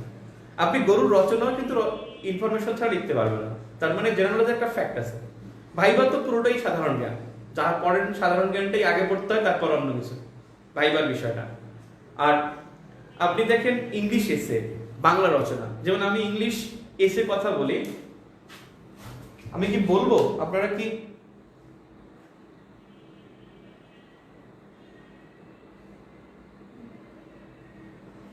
ও 137 ওয়ালা তিনি ফেল করছিল পিলিতে, 137 ওয়ালা ও পিলিতে ফেল করছিল। থ্যাংক ইউ, আমি ভুলে গেছিলাম। 137 ওয়ালা পিলিতে ফেল করছে, ও 35-এ ফেল করছে, 36-এ ফেল করছে, 37-এ ফেল করছে, তারপর আর দেয় নাই। ও 35 মধ্যে ফেল করছিল, আমরা 33-34 পাস করছিল। এখন চাকরি করো, এখন উপজেলা আর বলবো না, তাহলে তোর বন্ধু যদি যাই না, ও এখন ঝালকাঠিতে কর্মরত। আমি আসি, যেটা হলো যে আপনি যদি MCQ পরীক্ষা দেন বাসায় বসে, আপনি দাগাবেন। আমি আপনাকে একটা কথা বলি, যদি দেখেন 50-50, এটা না এটা আমি পড়ছি কোথাও, এটা হতে পারে, ওটা দাগাবেন। আপনি যত বেশি দাগাবেন তত আপনার সাহস বাড়বে, তত আপনার কিন্তু দাগানোর একটা অভ্যস্ততা আসবে, একটা অভ্যস্ত হবেন যে দাগাতে ইচ্ছা করে। দাগাতে ইচ্ছা না করে, এখন আপনি যদি না দাগান তাহলে পাস করবেন কেমন? আপনি একটা জিনিস দেখেন, অনেকে বলে আমি যে কটা পারবো সে কটা দাগাবো। আপনি তো পারবেন ভাই 80টা দাগালে কি জীবনে টিকবেন? জীবনে টিকবেন না। অর্থাৎ আমি যে কটা পারবো সে কটা দাগাবো, এই জায়গা থেকে বের হয়ে আসতে হবে। আপনি দেখেন, আপনি শিওর হয়ে যদি 10টা দাগান, 10টা দাগালে আপনার একটা বা দুইটা ভুল হয় না? শিওর হয়ে দেখালে কিন্তু ভুল হয়, দুইটা ভুল হয়, তাহলে আপনি আন্দাজ দিলে হবে না কেন? আন্দাজ দিলে হবে। তার মানে আপনাকে কিছু উত্তর দাগাইতে হবে, রিস্ক নিতে হবে। এবং আপনি যদি MCQ যদি আপনি মডেল টেস্টে আপনি দাগানোর অভ্যাস করেন, একটা কথা মনে রাখবেন, যেটা ভুল হবে ওটা সারা জীবন মনে থাকবে, আর যেটা আপনার মনে মানে ভুল হবে না ওটা ভুলে যেতে পারবে। পরীক্ষার সময় যেটা ভুল হবে সেটা মানে আপনার মডেল টেস্টে, ওটা কিন্তু পরীক্ষার সময় গিয়ে আপনার ভুল হবে না ফাইনাল পরীক্ষায়। এই জন্য আপনাকে দাগাইতে হবে। আমি সবসময় বলি যে MCQ দাগানো উচিত। যেন আমার পরীক্ষাগুলোতে আমি অপশন রাখছি যে সবাই দাগান, মানে দাগালে তার মধ্যে একটা কনফিডেন্স আসে। কারণ এটা আমি দেখছি যে দাগালে লাভ হয়, প্রচুর লাভ হয়। আর আপনি যদি বলেন যে বিশেষ করে দেখবেন যাদের কলিজা একটু ছোট, যে একটু না পারলেই দাগাবো না, তারা কিন্তু খুব ভালো করে না পরীক্ষার সময়। ধরেই বলে যে এটা না এটা দাগাবো না, এটা না এটা দাগাবো না, দাগাবো না, তো দাগাই না, তো টিকবো কেমনে? তার মানে এখানে কিন্তু আপনাকে খুব মানে চটপটে থাকতে হবে, মানে পুরাই আপনার চাঙ্গা থাকতে হবে। পিলি প্রস্তুতিতে যে যত বেশি চাঙ্গা তার তত ভালো রেজাল্ট হবে, আমি চ্যালেঞ্জ। যে দেখবেন যে পিলি পরীক্ষার আগের দিন পুরো ঘামায় টামায় অস্থির, ওটা করবো ওটা করবো, আমি কি করবো আল্লাহ পারি না, এটা খাতা দেখবো না, কি করবো।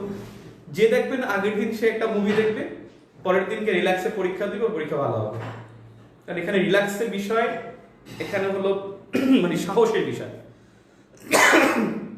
তো পেঁয়াজ আমি বলছি। এখন কৃষির মধ্যে যদি বলি গুরুত্বপূর্ণ কোনটা, সেটা হলো চাল উৎপাদনে তৃতীয়। বাংলাদেশ চাল উৎপাদনে তৃতীয়, খুবই গুরুত্বপূর্ণ একটা বিষয়।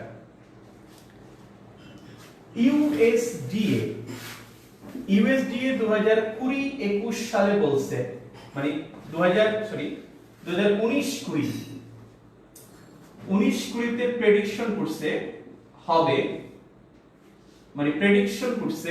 ইউএসডি হলো United Nations Department of Agriculture, United States Department of Agriculture, a Department of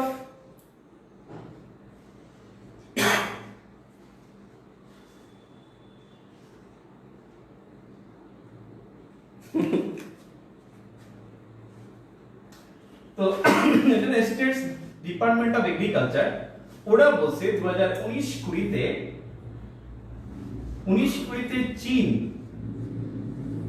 14.90 কোটি টন চাল উৎপাদন করবে। এরপর বলছে ভারত 11.80 লাখ টন চাল উৎপাদন করবে, আর বাংলাদেশকে বলছে 3.60 লাখ টন চাল উৎপাদন করবে। আর আমাদের আগে যে ছিল ইন্দোনেশিয়া উৎপাদন করবে 3.49 লাখ টন। অর্থাৎ বাংলাদেশের উৎপাদন বাড়বে 3%। পৃথিবীতে দুইটা দেশের 3% প্রবৃদ্ধি হবে, একটা বাংলাদেশ আর একটা পাকিস্তান। যদিও পাকিস্তান 1 থেকে 4 এর মধ্যে নাই, পাকিস্তানও ধান উৎপাদন বা চাল উৎপাদন 3% বাড়বে, বাংলাদেশের মতো সমান, এছাড়া কারো বাড়বে না। সবার চাল উৎপাদন কিন্তু নেগেটিভ, ঋণাত্মক। আপনি জানেন থাইল্যান্ড যে সবচেয়ে বেশি চাল রপ্তানি করে, থাইল্যান্ড 11.5%, এটা হলো ঋণাত্মক, মানে তাদের উৎপাদন হ্রাস পাবে, 11.5% উৎপাদন হ্রাস পাবে থাইল্যান্ডের, যারা সবচেয়ে বেশি চাল রপ্তানি করে বিশ্বে। এরপর ওরা চাল রপ্তানিতে প্রথম থাকবে, কারণ ওরা তো চাল কম খায়। আর আমরা তো ভাত করে দেবো না, আমাদের তো এটার উপর আমদানি করা লাগে। তো একটা কথা মনে রাখবেন, আমরা বাংলাদেশ কিন্তু চাল রপ্তানি করছি। কে বলতে পারবে? প্রশ্নটা যে পারবে তাকে সত্যি ধন্যবাদ দেব।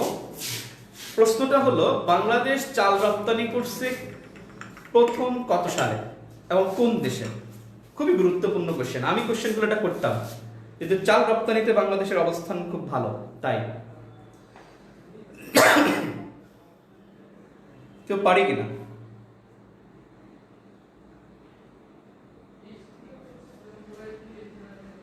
ভাই ক্লাস কি রেকর্ড হচ্ছে? না, রেকর্ড হচ্ছে না, ক্লাসটা গ্রুপে থাকবে, গ্রুপে সেভ করা থাকবে। তাহলে ইউএসডিএ বলছে শ্রীলঙ্কায় কত সালে, ইন্ডিয়াতে 2015 হয় নাই, শ্রীলঙ্কা হবে কত সালে বাংলাদেশ প্রথম রপ্তানি করে? না, 2012 হয় নাই, শ্রীলঙ্কা। ফোন আসছে যেন। 2014। Thank you very much. কে বলছে এটা? বাপ্পি নূর। বাপ্পি নূর, আপনার অনেক thanks, many thanks Bappi Noor. 2014 সালে প্রথম বাংলাদেশ চাল রপ্তানি করে শ্রীলঙ্কায়।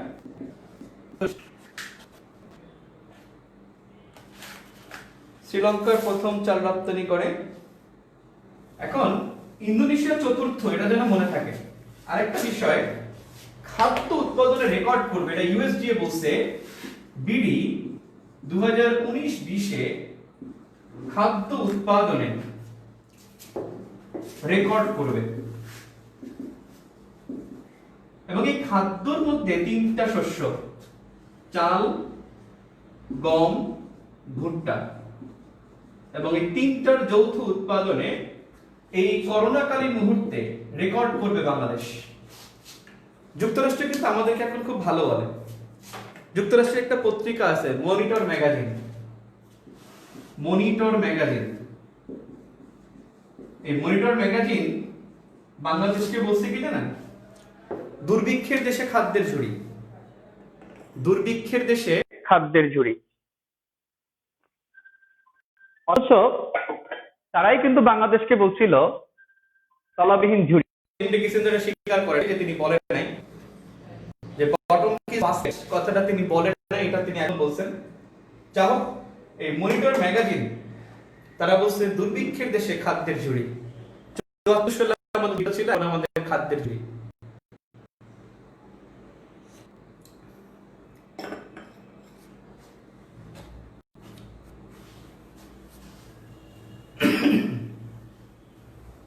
তাহলে চাল, গম, ভুট্টা এটা রেকর্ড করবে বাংলাদেশ। চাল উৎপাদনের তৃতীয়, মনে থাকে যেন 3,60,00,000। এবং আপনারা কি জানেন আমাদের গত বছর আমাদের 35 লাখ মেট্রিক টন খাদ্য উদ্বৃত্ত হয়েছে। সরি 45 লাখ, আমি আরেকটু বলি, 45 লাখ মেট্রিক টন খাদ্য উদ্বৃত্তি না, মানে খাদ্য কি আমরা যে বলে এটা বুঝছেন, খাদ্য রিজার্ভ, আমি উদ্বৃত্তি না রিজার্ভ, মানে এটা গত 2019-20 অর্থ বছরে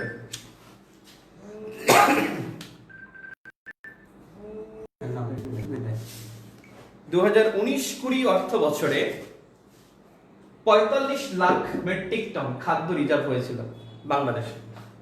আপনি বুঝেন, আমরা আসলে বাংলাদেশকে নিয়ে খুব একটা হতাশ থাকি না।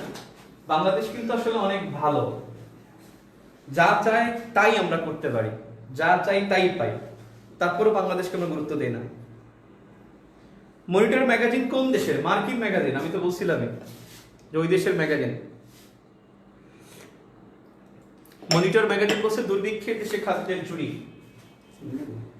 এরপরে আমি যদি বলি কৃষি নিয়ে গুরুত্বপূর্ণ কেন, সেটা হলো ভাই ষষ্ঠ কৃষি শুমারি। ষষ্ঠ কৃষি শুমারি আমি আপনাকে চ্যালেঞ্জ দিয়ে বললাম আজকে ইনশাআল্লাহ লাইভে, আপনারা সবাই দেখছেন, 92 জনকে সাক্ষী রেখে বললাম আপনাদের দুইটার মধ্যে একটা প্রশ্ন বা দুইটাই পাবেন ইনশাআল্লাহ। একটা হলো ষষ্ঠ কৃষি শুমারি আর একটা ষষ্ঠ জনশুমারি। ষষ্ঠ জনশুমারি যেটা আগামী বছর 2 থেকে 8 জানুয়ারি হবে 21 সালে, 2 থেকে 8 জানুয়ারি বা জানুয়ারি মনে হয়। এই ষষ্ঠ জনশুমারি এখান থেকে অথবা দুইটা থেকে প্রশ্ন হতে পারে, চ্যালেঞ্জ ইনশাআল্লাহ একটা প্রশ্ন কমন পাবে নিশ্চিত। এই ষষ্ঠ কৃষি শুমারি যেটা হয় 9 থেকে 20 জুন 2019, এটা স্বাধীন বাংলাদেশে বললে পঞ্চম, আর বাংলাদেশে মানে কৃষি শুমারি বললে ষষ্ঠ, আর বাংলাদেশে বললে পঞ্চম। প্রথম হয়েছিল 1960 সালে পাকিস্তান আমলে, এরপরে স্বাধীন বাংলাদেশ 1977 সালে, এরপরে চতুর্থ হয়েছিল বা বাংলাদেশে চতুর্থ বা পঞ্চম টোটাল, এটা হয়েছিল 2008 সালে। 10 বছর পর 2018 সালে হওয়ার কথা, কিন্তু হয়েছে 19 সালে। এটা কাগজে কলমে লেখাও যে ষষ্ঠ কৃষি শুমারি 2018, কিন্তু গণনাটা হয়েছে 9 থেকে 20 জুন গণনা। যদি পরীক্ষায় 2018 কৃষি শুমারি দেয়, মনে রাখবেন যে ষষ্ঠটাকেই বুঝিয়েছে, অর্থাৎ কাউন্ট বা গণনা শুরু করেছে 19 সালে। প্রথম 1960, কিন্তু স্বাধীন বাংলাদেশ 1977 সালে। কৃষি শুমারি এখানে তিনটা জিনিস গণনা করা হয়, আমি দুইটা বলবো, আপনি একটা বলুন। কৃষিতে তিনটা সেক্টর, শস্য, মৎস্য, আরেকটা কি? শস্য, মৎস্য, আরেকটা কি? তিনটা খাতকে কৃষি খাত বলা হয়। বাফারিং হচ্ছে নাকি? একজন বলছে ফোর্থ, কিসের ফোর্থ?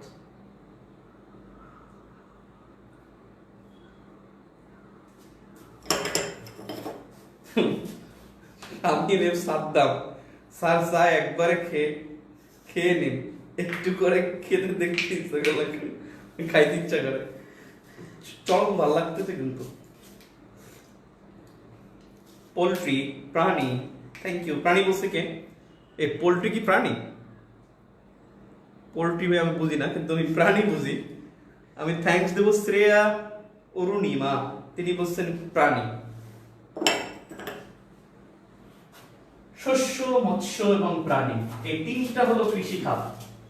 আচ্ছা, কে বলতে পারে কোন শুমারিতে কৃষি খাতকে অন্তর্ভুক্ত করা হয় না? পরের প্রশ্ন, কোন খাতে, না ফল না ভাই, ফল না, একজন বলছে ফল, তারপর বলবো কাঁঠাল।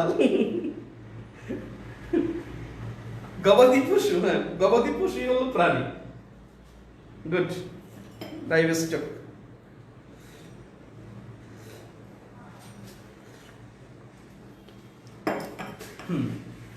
আমার প্রশ্নটা বুঝছেন? কোন শুমারিতে কৃষি শুমারিকে, কৃষি খাতকে যুক্ত করা হয় না? অপশন দেব, ক শিল্প শুমারি, খ সেবা শুমারি, গ অর্থনৈতিক শুমারি,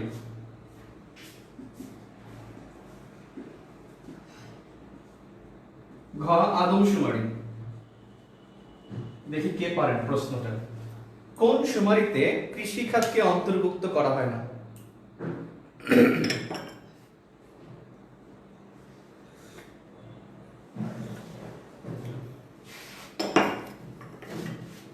কোন শুমারিতে কৃষি খাতকে অন্তর্ভুক্ত করা হয় না?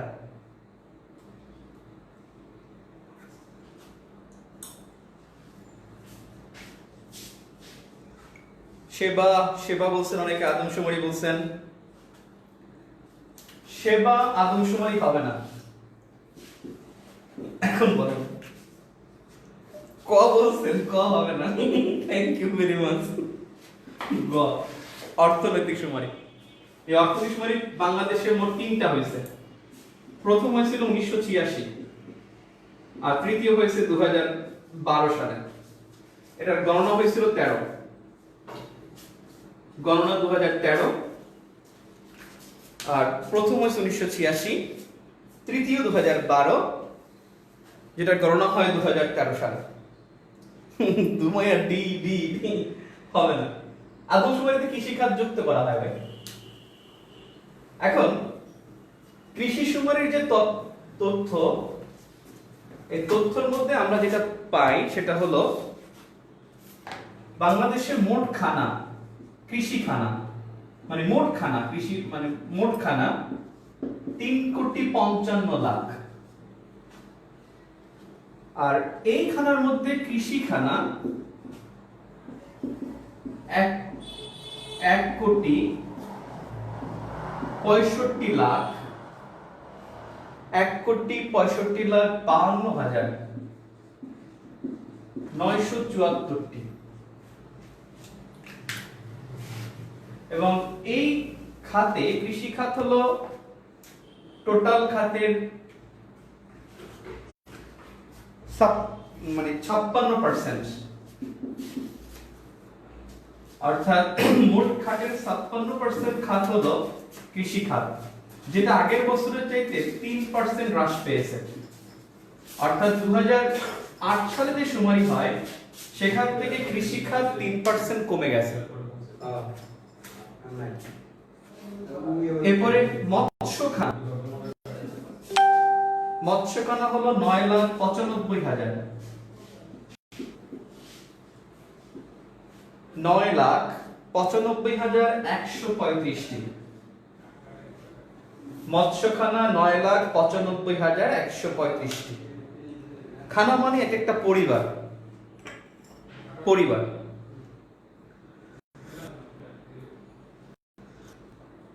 মানে একই টেবিলে যারা খায়, বা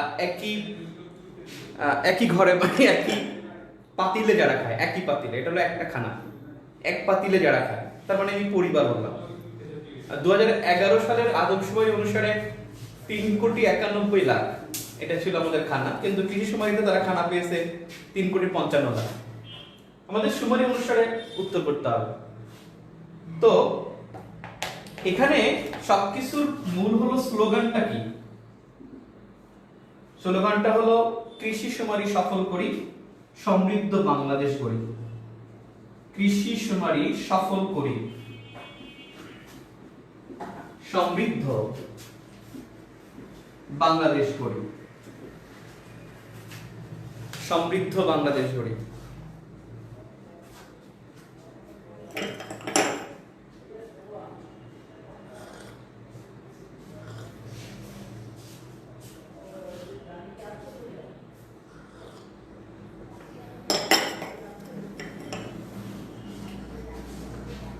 এখানে গবাদি পশুর সংখ্যা দেয়া আছে, গরু 2 কোটি, মহিষ 2 কোটি।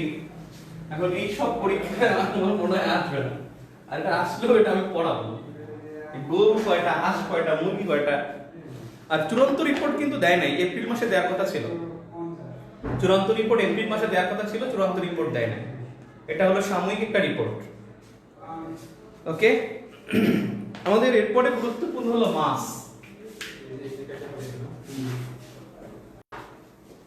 মাস যে কেন পরীক্ষা আসবে না,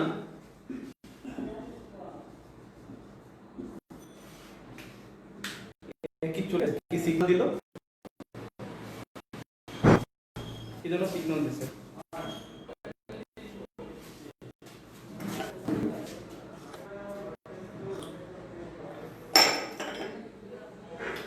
মৎস্য সম্পদ, ফাও ফুড অ্যান্ড এগ্রিকালচার অর্গানাইজেশন তার একটা রিপোর্ট দিছে যে the state of world, the states of world fisheries and aquaculture, অর্থাৎ the state of world fisheries and aquaculture report 2020। এই 2020 তে বলছে, দেখেন কি কি বলছে। দ্বিতীয়,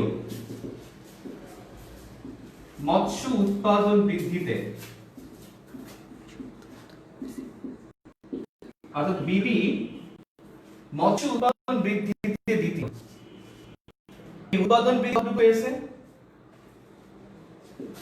ইন্দোনেশিয়া, ওরা হলো 12% আর বাংলাদেশ হলো 9%।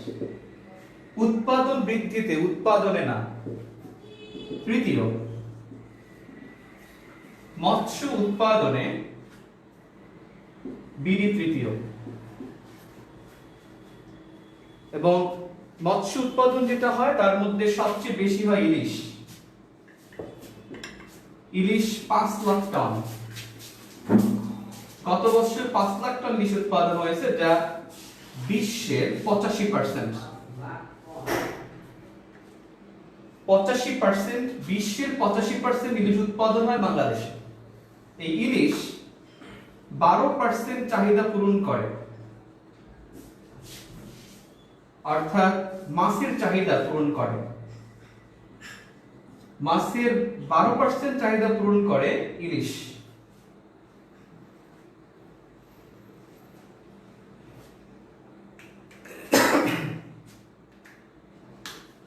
এই রিপোর্টে এখন যদি বলেন ভাই মাছ উৎপাদনে তাহলে প্রথম কে? প্রথম চীন, দ্বিতীয় ভারত, আর তৃতীয় আমরা। এটা হলো স্বাদু পানির মাছ উৎপাদনে। স্বাদু পানি, স্বাদু পানির মাছ উৎপাদনে আমরা বিশ্বের তৃতীয় বৃহত্তম দেশ। আর পরীক্ষায় স্বাদু পানিটাই আসে, অন্য কিছু আসে না। আমরা কিন্তু পঞ্চম ছিলাম 2017 সালের আগে। 17, 18, 19 তিনটা বছর আমরা টানা তৃতীয়। রিপোর্ট 2020, বাট উৎপাদনের বিষয় দেখানো হয়েছে 19 সালেরটা। তা সেক্ষেত্রে আমরা 17 থেকে 20 পর্যন্ত তৃতীয়, 3 বছর যাবত তৃতীয়। আর স্বাদু পানির মৎস্য উৎপাদনে এটা আমরা তৃতীয়, কিন্তু টোটাল মাছ উৎপাদনে যদি স্বাদু পানির কথা না বলে, মাছ চাষে বলে, মাছ চাষ, তাহলে আমরা পঞ্চম। মাছ চাষে আমরা পঞ্চম, কারণ তখন ইলিশটা চলে যাবে। ইলিশ তো আমরা চাষ করি না, ইলিশ ছুটে গেলে আমাদের তখন মাছের অবস্থা খারাপ হয়ে যাবে, তখন আমরা পঞ্চমে চলে যাব। তাহলে এখন বুঝছেন কিনা মাছ উৎপাদন বৃদ্ধিতে কত? আপনাদের কি লাভ? এসব তত্ত্ব বেসিক দিতে থাকবে, বইতে থাকলে কাজ হবে কি? আপনি যদি মনে না থাকে, আপনি যদি পরীক্ষায় না পড়েন, বইতে থাকলে কোনো লাভ নেই, শুনেন, কাজ হবে। যখন যেটা শুনবেন, যখন যেটা পরীক্ষা দিবেন, যখন যেটা পাবেন, ওটা পড়ে ফেলাটাই বুদ্ধিমানের কাজ। আপনাদেরকে একটা গল্প বলি, ছোট্ট গল্প। সেটা হলো, একটা বনে বিশাল একটা দৈত্য আক্রমণ করেছে। এখন আক্রমণ করার পরে অনেকে বলতেছে যে এরকম একটা দৈত্য আক্রমণ করেছে, বন্ধুরা বলতেছে যে আমরা তো ওর সাথে পারবো না। ওর মধ্যে একজন বলে ফেলছে যে ও আসছে দেখে তো ভালো হয়েছে, আমরা যদি ওর গায়ে ঢিল ছুঁড়ে মারি তাহলে ওর গায়ে বেশি লাগবে। দৈত্য যেহেতু মারলে এদিক সেদিক যাবে না, ওর গায়ে পড়বে। অর্থাৎ দুইজন দুইভাবে দেখছে। এই যে করোনার কারণে পরীক্ষা পিছিয়ে যাওয়া, কেউ দেখছে এটা ছুটি হিসেবে, আর কেউ দেখছে এটা আসলে মরণ কামড় দেওয়ার সময়। কারণ আপনি কিন্তু জীবন থেকে 6-7 মাস চলে গেছে, অনেকগুলো পরীক্ষা চলে গেছে, অনেক এক্সপিরিয়েন্স থেকে আপনি চলে গেছে। আমি বলবো যে ঘাউরমি চলে দেশের মধ্যে, সেই ঘাউরমিতে মনে হয় না যে আপনার বয়স বাড়াবে, কখনোই চাকরির বয়স বাড়াবে না। এটা আমরা ভুল বা অলিক স্বপ্নে দেখি। অনেক ঘাউরমি চলতেছে দেশে, কেউ কারো কথা শুনে না, যে যার যার মতো কাজ করে ইচ্ছা মতো। 38তম BCS এ কোটা অ্যাপ্লাই করার কোনো কারণই নেই। যেদিন থেকে প্রাইম মিনিস্টার প্রজ্ঞাপন জারি করছে মন্ত্রী পরিষদ বিভাগ যে কোটা অ্যাবলিশড, ওই দিন থেকে অ্যাবলিশড। এরপর আবার কি আগের সার্কুলার, পরের সার্কুলার, এই সমস্ত কিচ্ছু না, এটা ফালতু একটা সিস্টেম। এগুলো বলার মতো কেউ নাই। বলবেন আপনি হাইকোর্টে যাবেন, কোর্টও তাই একটা উল্টাপাল্টা রায় দিয়ে দেবে। একেবারে ঘাউরমি চলেছে। তার আপনার বুদ্ধিমানের কাজ হবে খুব স্মুথলি, যখন যা পারবেন তা পড়ে ফেলা, তা ছুড়ে ফেলা, এবং দেখবেন যে পৃষ্ঠা যত পারেন উল্টা, তত বেশি কনফিডেন্স পাবেন। ওকে, তো মাছ চাষের একটা বিষয়, আমাদের হেডসেট থাকলে আমি স্পিড পাই না। হেডসেটটা যদি ছুটে ফেলে তাহলে আমি স্পিড পাই। এটা আমার খুব কেমন একটা ই লাগে। 11% মৎস্য কর্মসংস্থান। বাংলাদেশের কৃষিতে নিযুক্ত কত? 40.1। তার মধ্যে 11% হলো মৎস্য কর্মসংস্থান। আমাদের জিডিপি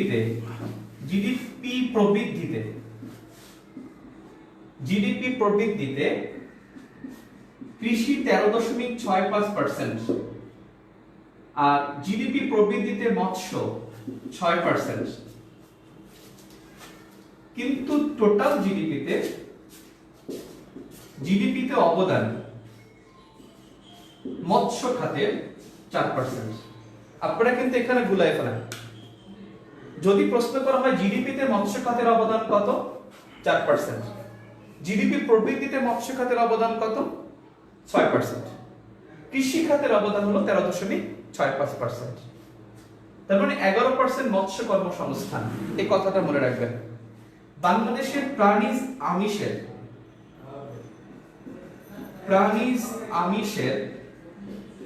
58% পূরণ করে মাছ। প্রাণীজ আমিষের 58% পূরণ করে মাছ। ইন্টারেস্টিং বিষয়, আমাদের মাথা পিছু 2010 সালে একটা জরিপে দেখা গেছিল যে মাথা পিছু 12 কেজি করে আমরা মাছ খাই, আর এখন মাথা পিছু মাছ খাই 30 কেজি করে। অর্থাৎ বাংলাদেশের মাথা পিছু মাছ 30 কেজি। তার বাংলাদেশের মৎস্য কর্মসংস্থান 11%, কৃষিতে 40.1, জিডিপি প্রবৃদ্ধিতে 13.65%, আর মৎস্যের অবদান হলো 6%। টোটাল জিডিপিতে মৎস্যের অবদান 4%, 8.4%।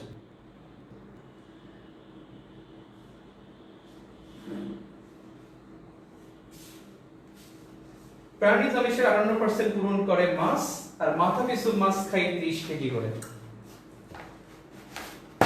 ওকে, এবারে কৃষি পরিসংখ্যান।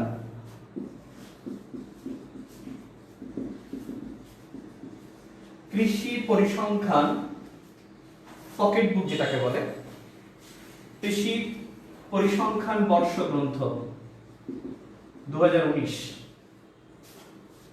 কৃষি পরিসংখ্যান বর্ষ গ্রন্থ 2019, এটা প্রকাশ করে বিবিএস।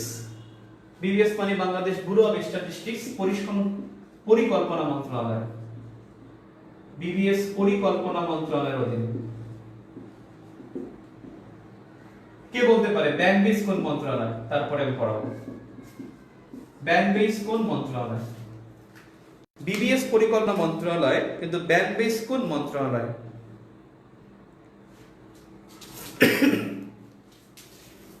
টোটাল জিডিপি আর প্রবৃদ্ধির মধ্যে পার্থক্য কি? প্রবৃদ্ধি হলো আগের বছরের চাইতে কতটুকু বাড়লো, এটা হলো প্রবৃদ্ধি। গত বছরের চাইতে এত পার্সেন্ট বেড়েছে। গত বছর যে প্রবৃদ্ধি ছিল তার 6% হলো উৎপাদন আগের বছর চাইতে বেড়েছে। আর টোটাল জিডিপি হলো যে জিডিপি কত। বাংলাদেশের যেমন এখন জিডিপি হলো অর্থের টার্গেট ধরা হয়েছে 31,71,000 31,71,000 কোটি টাকা। তার মানে সেক্ষেত্রে টোটাল জিডিপি এটা জিডিপি প্রবৃদ্ধি 7.4%, গত বছর থেকে এবছর বেড়েছে। শিক্ষা, thank you very much. BANBEIS শিক্ষা মন্ত্রণালয়ের অধীনে। বেস, এখানে অনেকে ভুল করে। ব্যাংক বেস মানে Bangladesh bureau of education, information and statistics, পরিসংখ্যান, তথ্য এবং শিক্ষা। এখন কেউ শিক্ষা মুখ দাগাবে, কেউ ইনফরমেশন তথ্য দাগাবে, আর কেউ পরিসংখ্যান মনে করে পরিকল্পনা দাগাবে। মানে অপশনে কিন্তু এই তিনটাই থাকবে। একবার পরীক্ষা ছিল ডিএই কোনটির সাথে জড়িত? অপশনে ছিল কৃষি, নাটক, শিক্ষা, ওষুধ।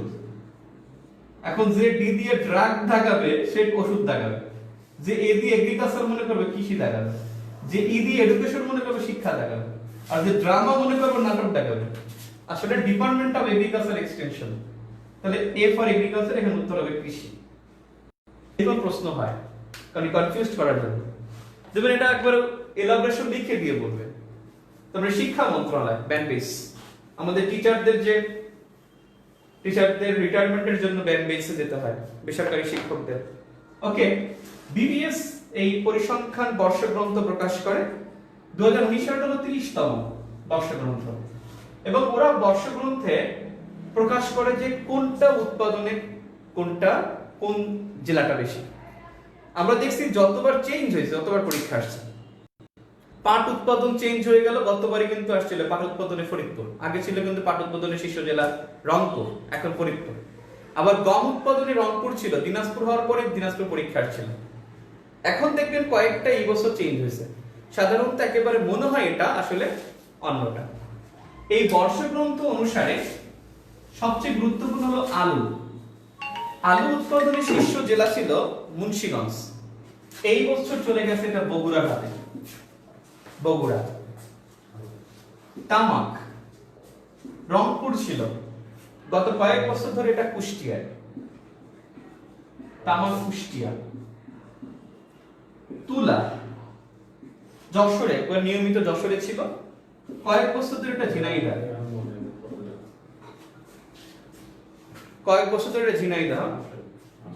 পেঁয়াজ খুবই গুরুত্বপূর্ণ, এটা পেঁয়াজ হবে না পেঁয়াজ হবে জানি না। এই পেঁয়াজ উৎপাদনে সবসময় দেখতাম যে অন্য এলাকা, বিশেষ করে সিরাজগঞ্জ, নাটোর, এই পেঁয়াজ উৎপাদনে পাবনা শীর্ষে। পাবনা। আম, এটা একটা গুরুত্বপূর্ণ বিষয়। এই বর্ষগ্রন্থ অনুসারে আম বেশি উৎপাদন হয় রাজশাহীতে।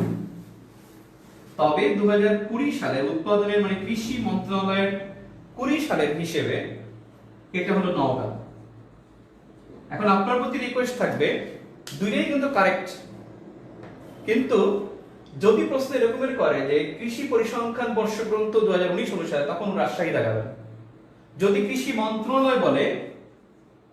মন্ত্রণালয় যদি বলে তাহলে সেটা দেখাবে নওগাঁ 20 সালের হিসেবে। 20 লিখলে নওগাঁ, 20 না লিখলে রাজশাহী। এটা যেন মনে থাকে ভাই, এবং এটা নিয়ে কিন্তু আপনারা খুব ঝামেলা পড়ে যাবে। দেখেন, যদি বলি আখ উৎপাদনে একটা বড় ধরনের পরিবর্তন আছে। সবসময় ঈশ্বরদী পাবনা, ওই আখ গবেষণা ওখানে। এই আখ এটা হলো নাটোর। আখ উৎপাদনের শীর্ষ জেলা এখন নাটোর। আনারস টাঙ্গাইল। পাট যথারীতি ফরিদপুর, এখনো ফরিদপুর আছে, পাট ফরিদপুর। গম দিনাজপুর, সরি ঠাকুরগাঁও। ঠাকুরগাঁও। কিন্তু মশলা খুব ইন্টারেস্টিং বিষয়। মশলা গবেষণা কেন্দ্র একটু আগে বলছিলাম না, আপনাদের বলি না, আমি কিন্তু আপনাকে মশলার কথা বলছিলাম যে কোন জায়গায় লাগাবেন। মশলা গবেষণা কেন্দ্র বগুড়া, এটা বগুড়াই আছে, বগুড়া। মসুর ডাল মনে হয়, এই মসুর হলো ফরিদপুর। মসুর ফরিদপুর।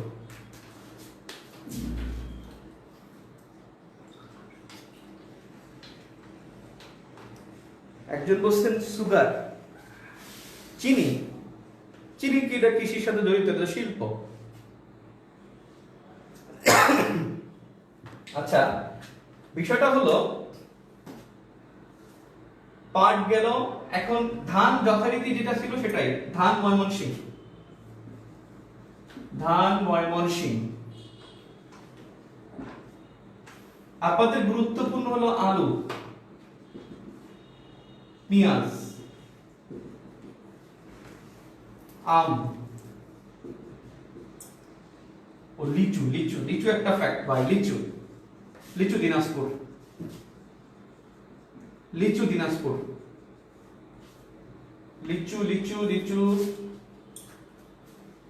লিচু।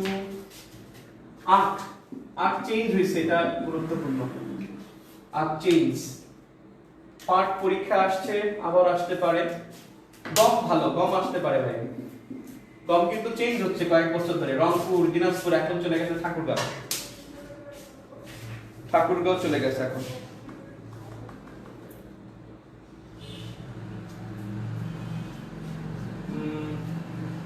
ওকে, আমি যে কটা স্টার মার্ক দিলাম এগুলো গুরুত্বপূর্ণ বেশি। তুলাও ভালো, তুলা আগে যশোরে ছিল, এখন ঝিনাইদহ।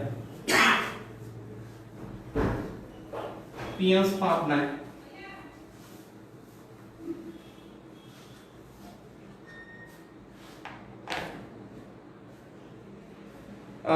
বোর্ডে 30তম লেখাটা লিখছি এই জন্য যে বর্ষগ্রন্থ এ পর্যন্ত 30টা বর্ষগ্রন্থ প্রকাশিত হয়েছে বিবিএস থেকে।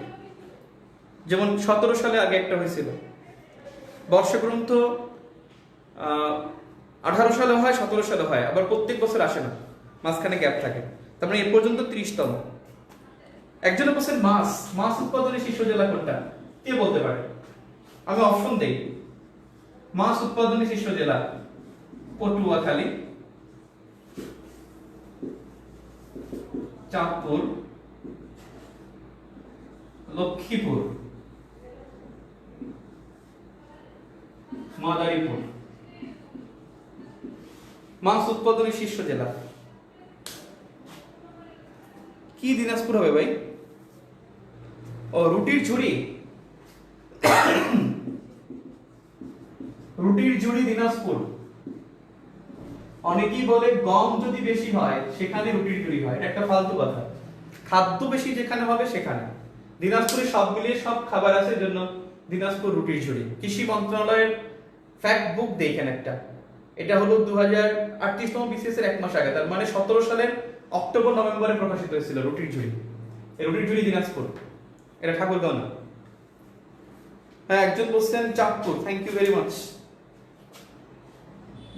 ময়মনসিংহ মাছ হয়, বিল থেকে কি মাছ হবে? তাহলে তোমাদের পটুয়াখালী হতো। চাঁদপুর ওই ইলিশ বেশি পায়, যার জন্য ওদের ইয়ে হয়ে যায়। পটুয়াখালী না ভাই, আমাদের পটুয়াখালী, আমি মনে রাখবেন পটুয়াখালী অপশন আমি দেই আপনাকে জানানোর জন্য, আমার বাড়ি এটা উত্তর খুব কম হয়।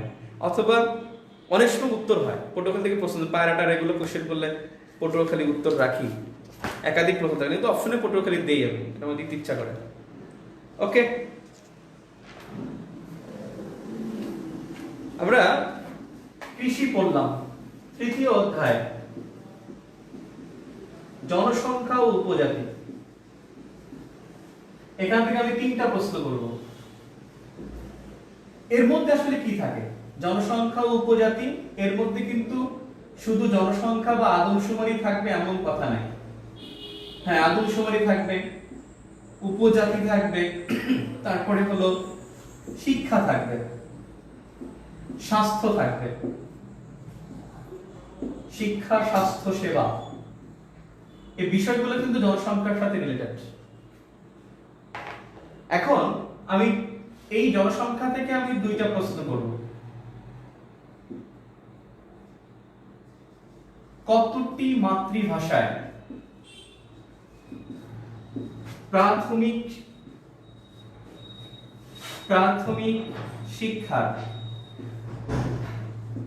বই প্রকাশিত হয়? 2 নম্বর প্রশ্ন,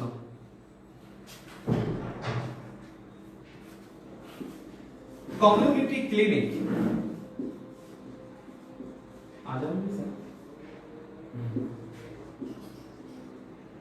কত সালে, কমিউনিটি ক্লিনিক কত সালে চালু হয়? আইইডিসিআর কত সালে প্রতিষ্ঠিত?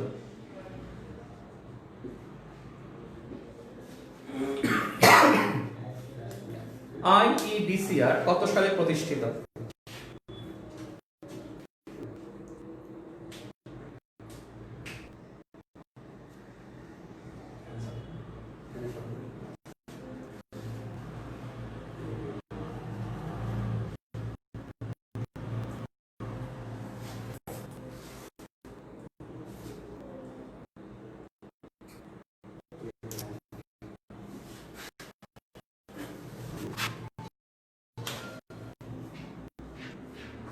মাতৃভাষা প্রশ্ন হয়, এটা উপজাতির ভাষা বলা হয়। 1976 1976 থ্যাংক ইউ। কমিউনিটি ক্লিনিক চালু হয়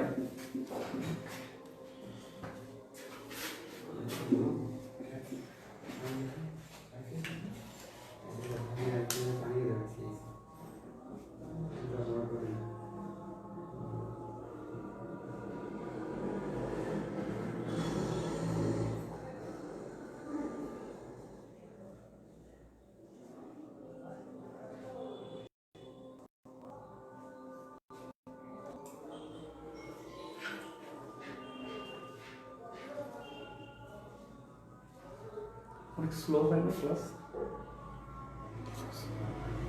এটা কারণ খুলে না, খুলে না, সমস্যা রুমের সাউন্ড সিস্টেম অফিস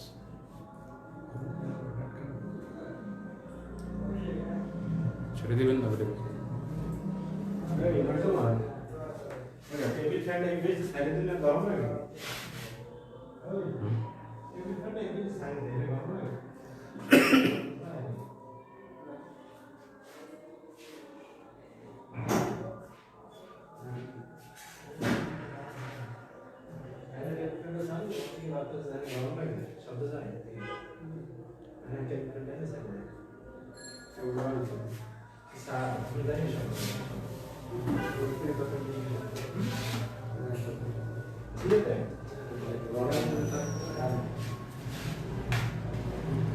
আসি কি বার মন বললাম।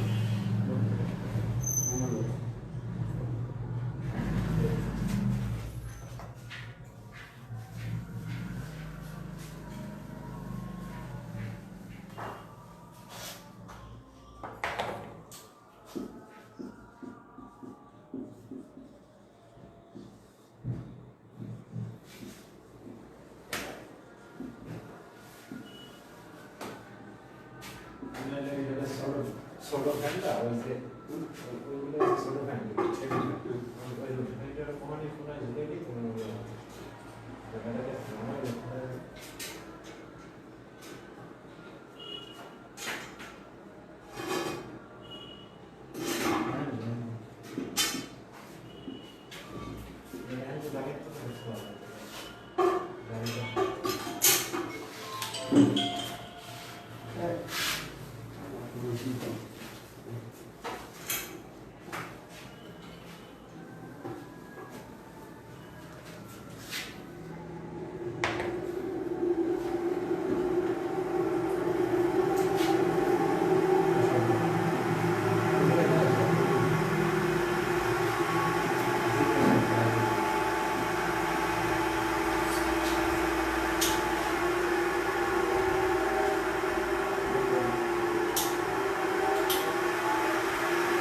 চার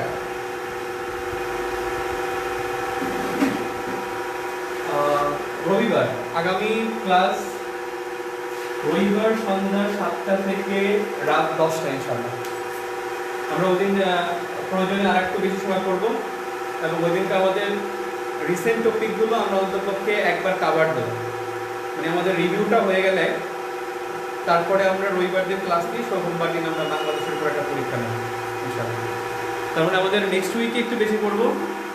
এই সপ্তাহে শুক্রবার দিন মেগা টেস্ট আছে আপনাদের, শুক্রবার 9:30-এ মেগা টেস্ট কোশ্চেনগুলো করে ওটা দিবেন এবং রবিবার সন্ধ্যা 7টা থেকে রাত 10টা ইনশাআল্লাহ।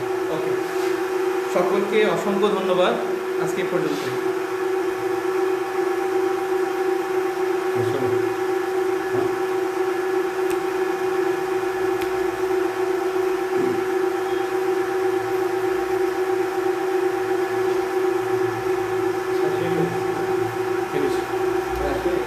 शेयर दियो शेयर शेयर से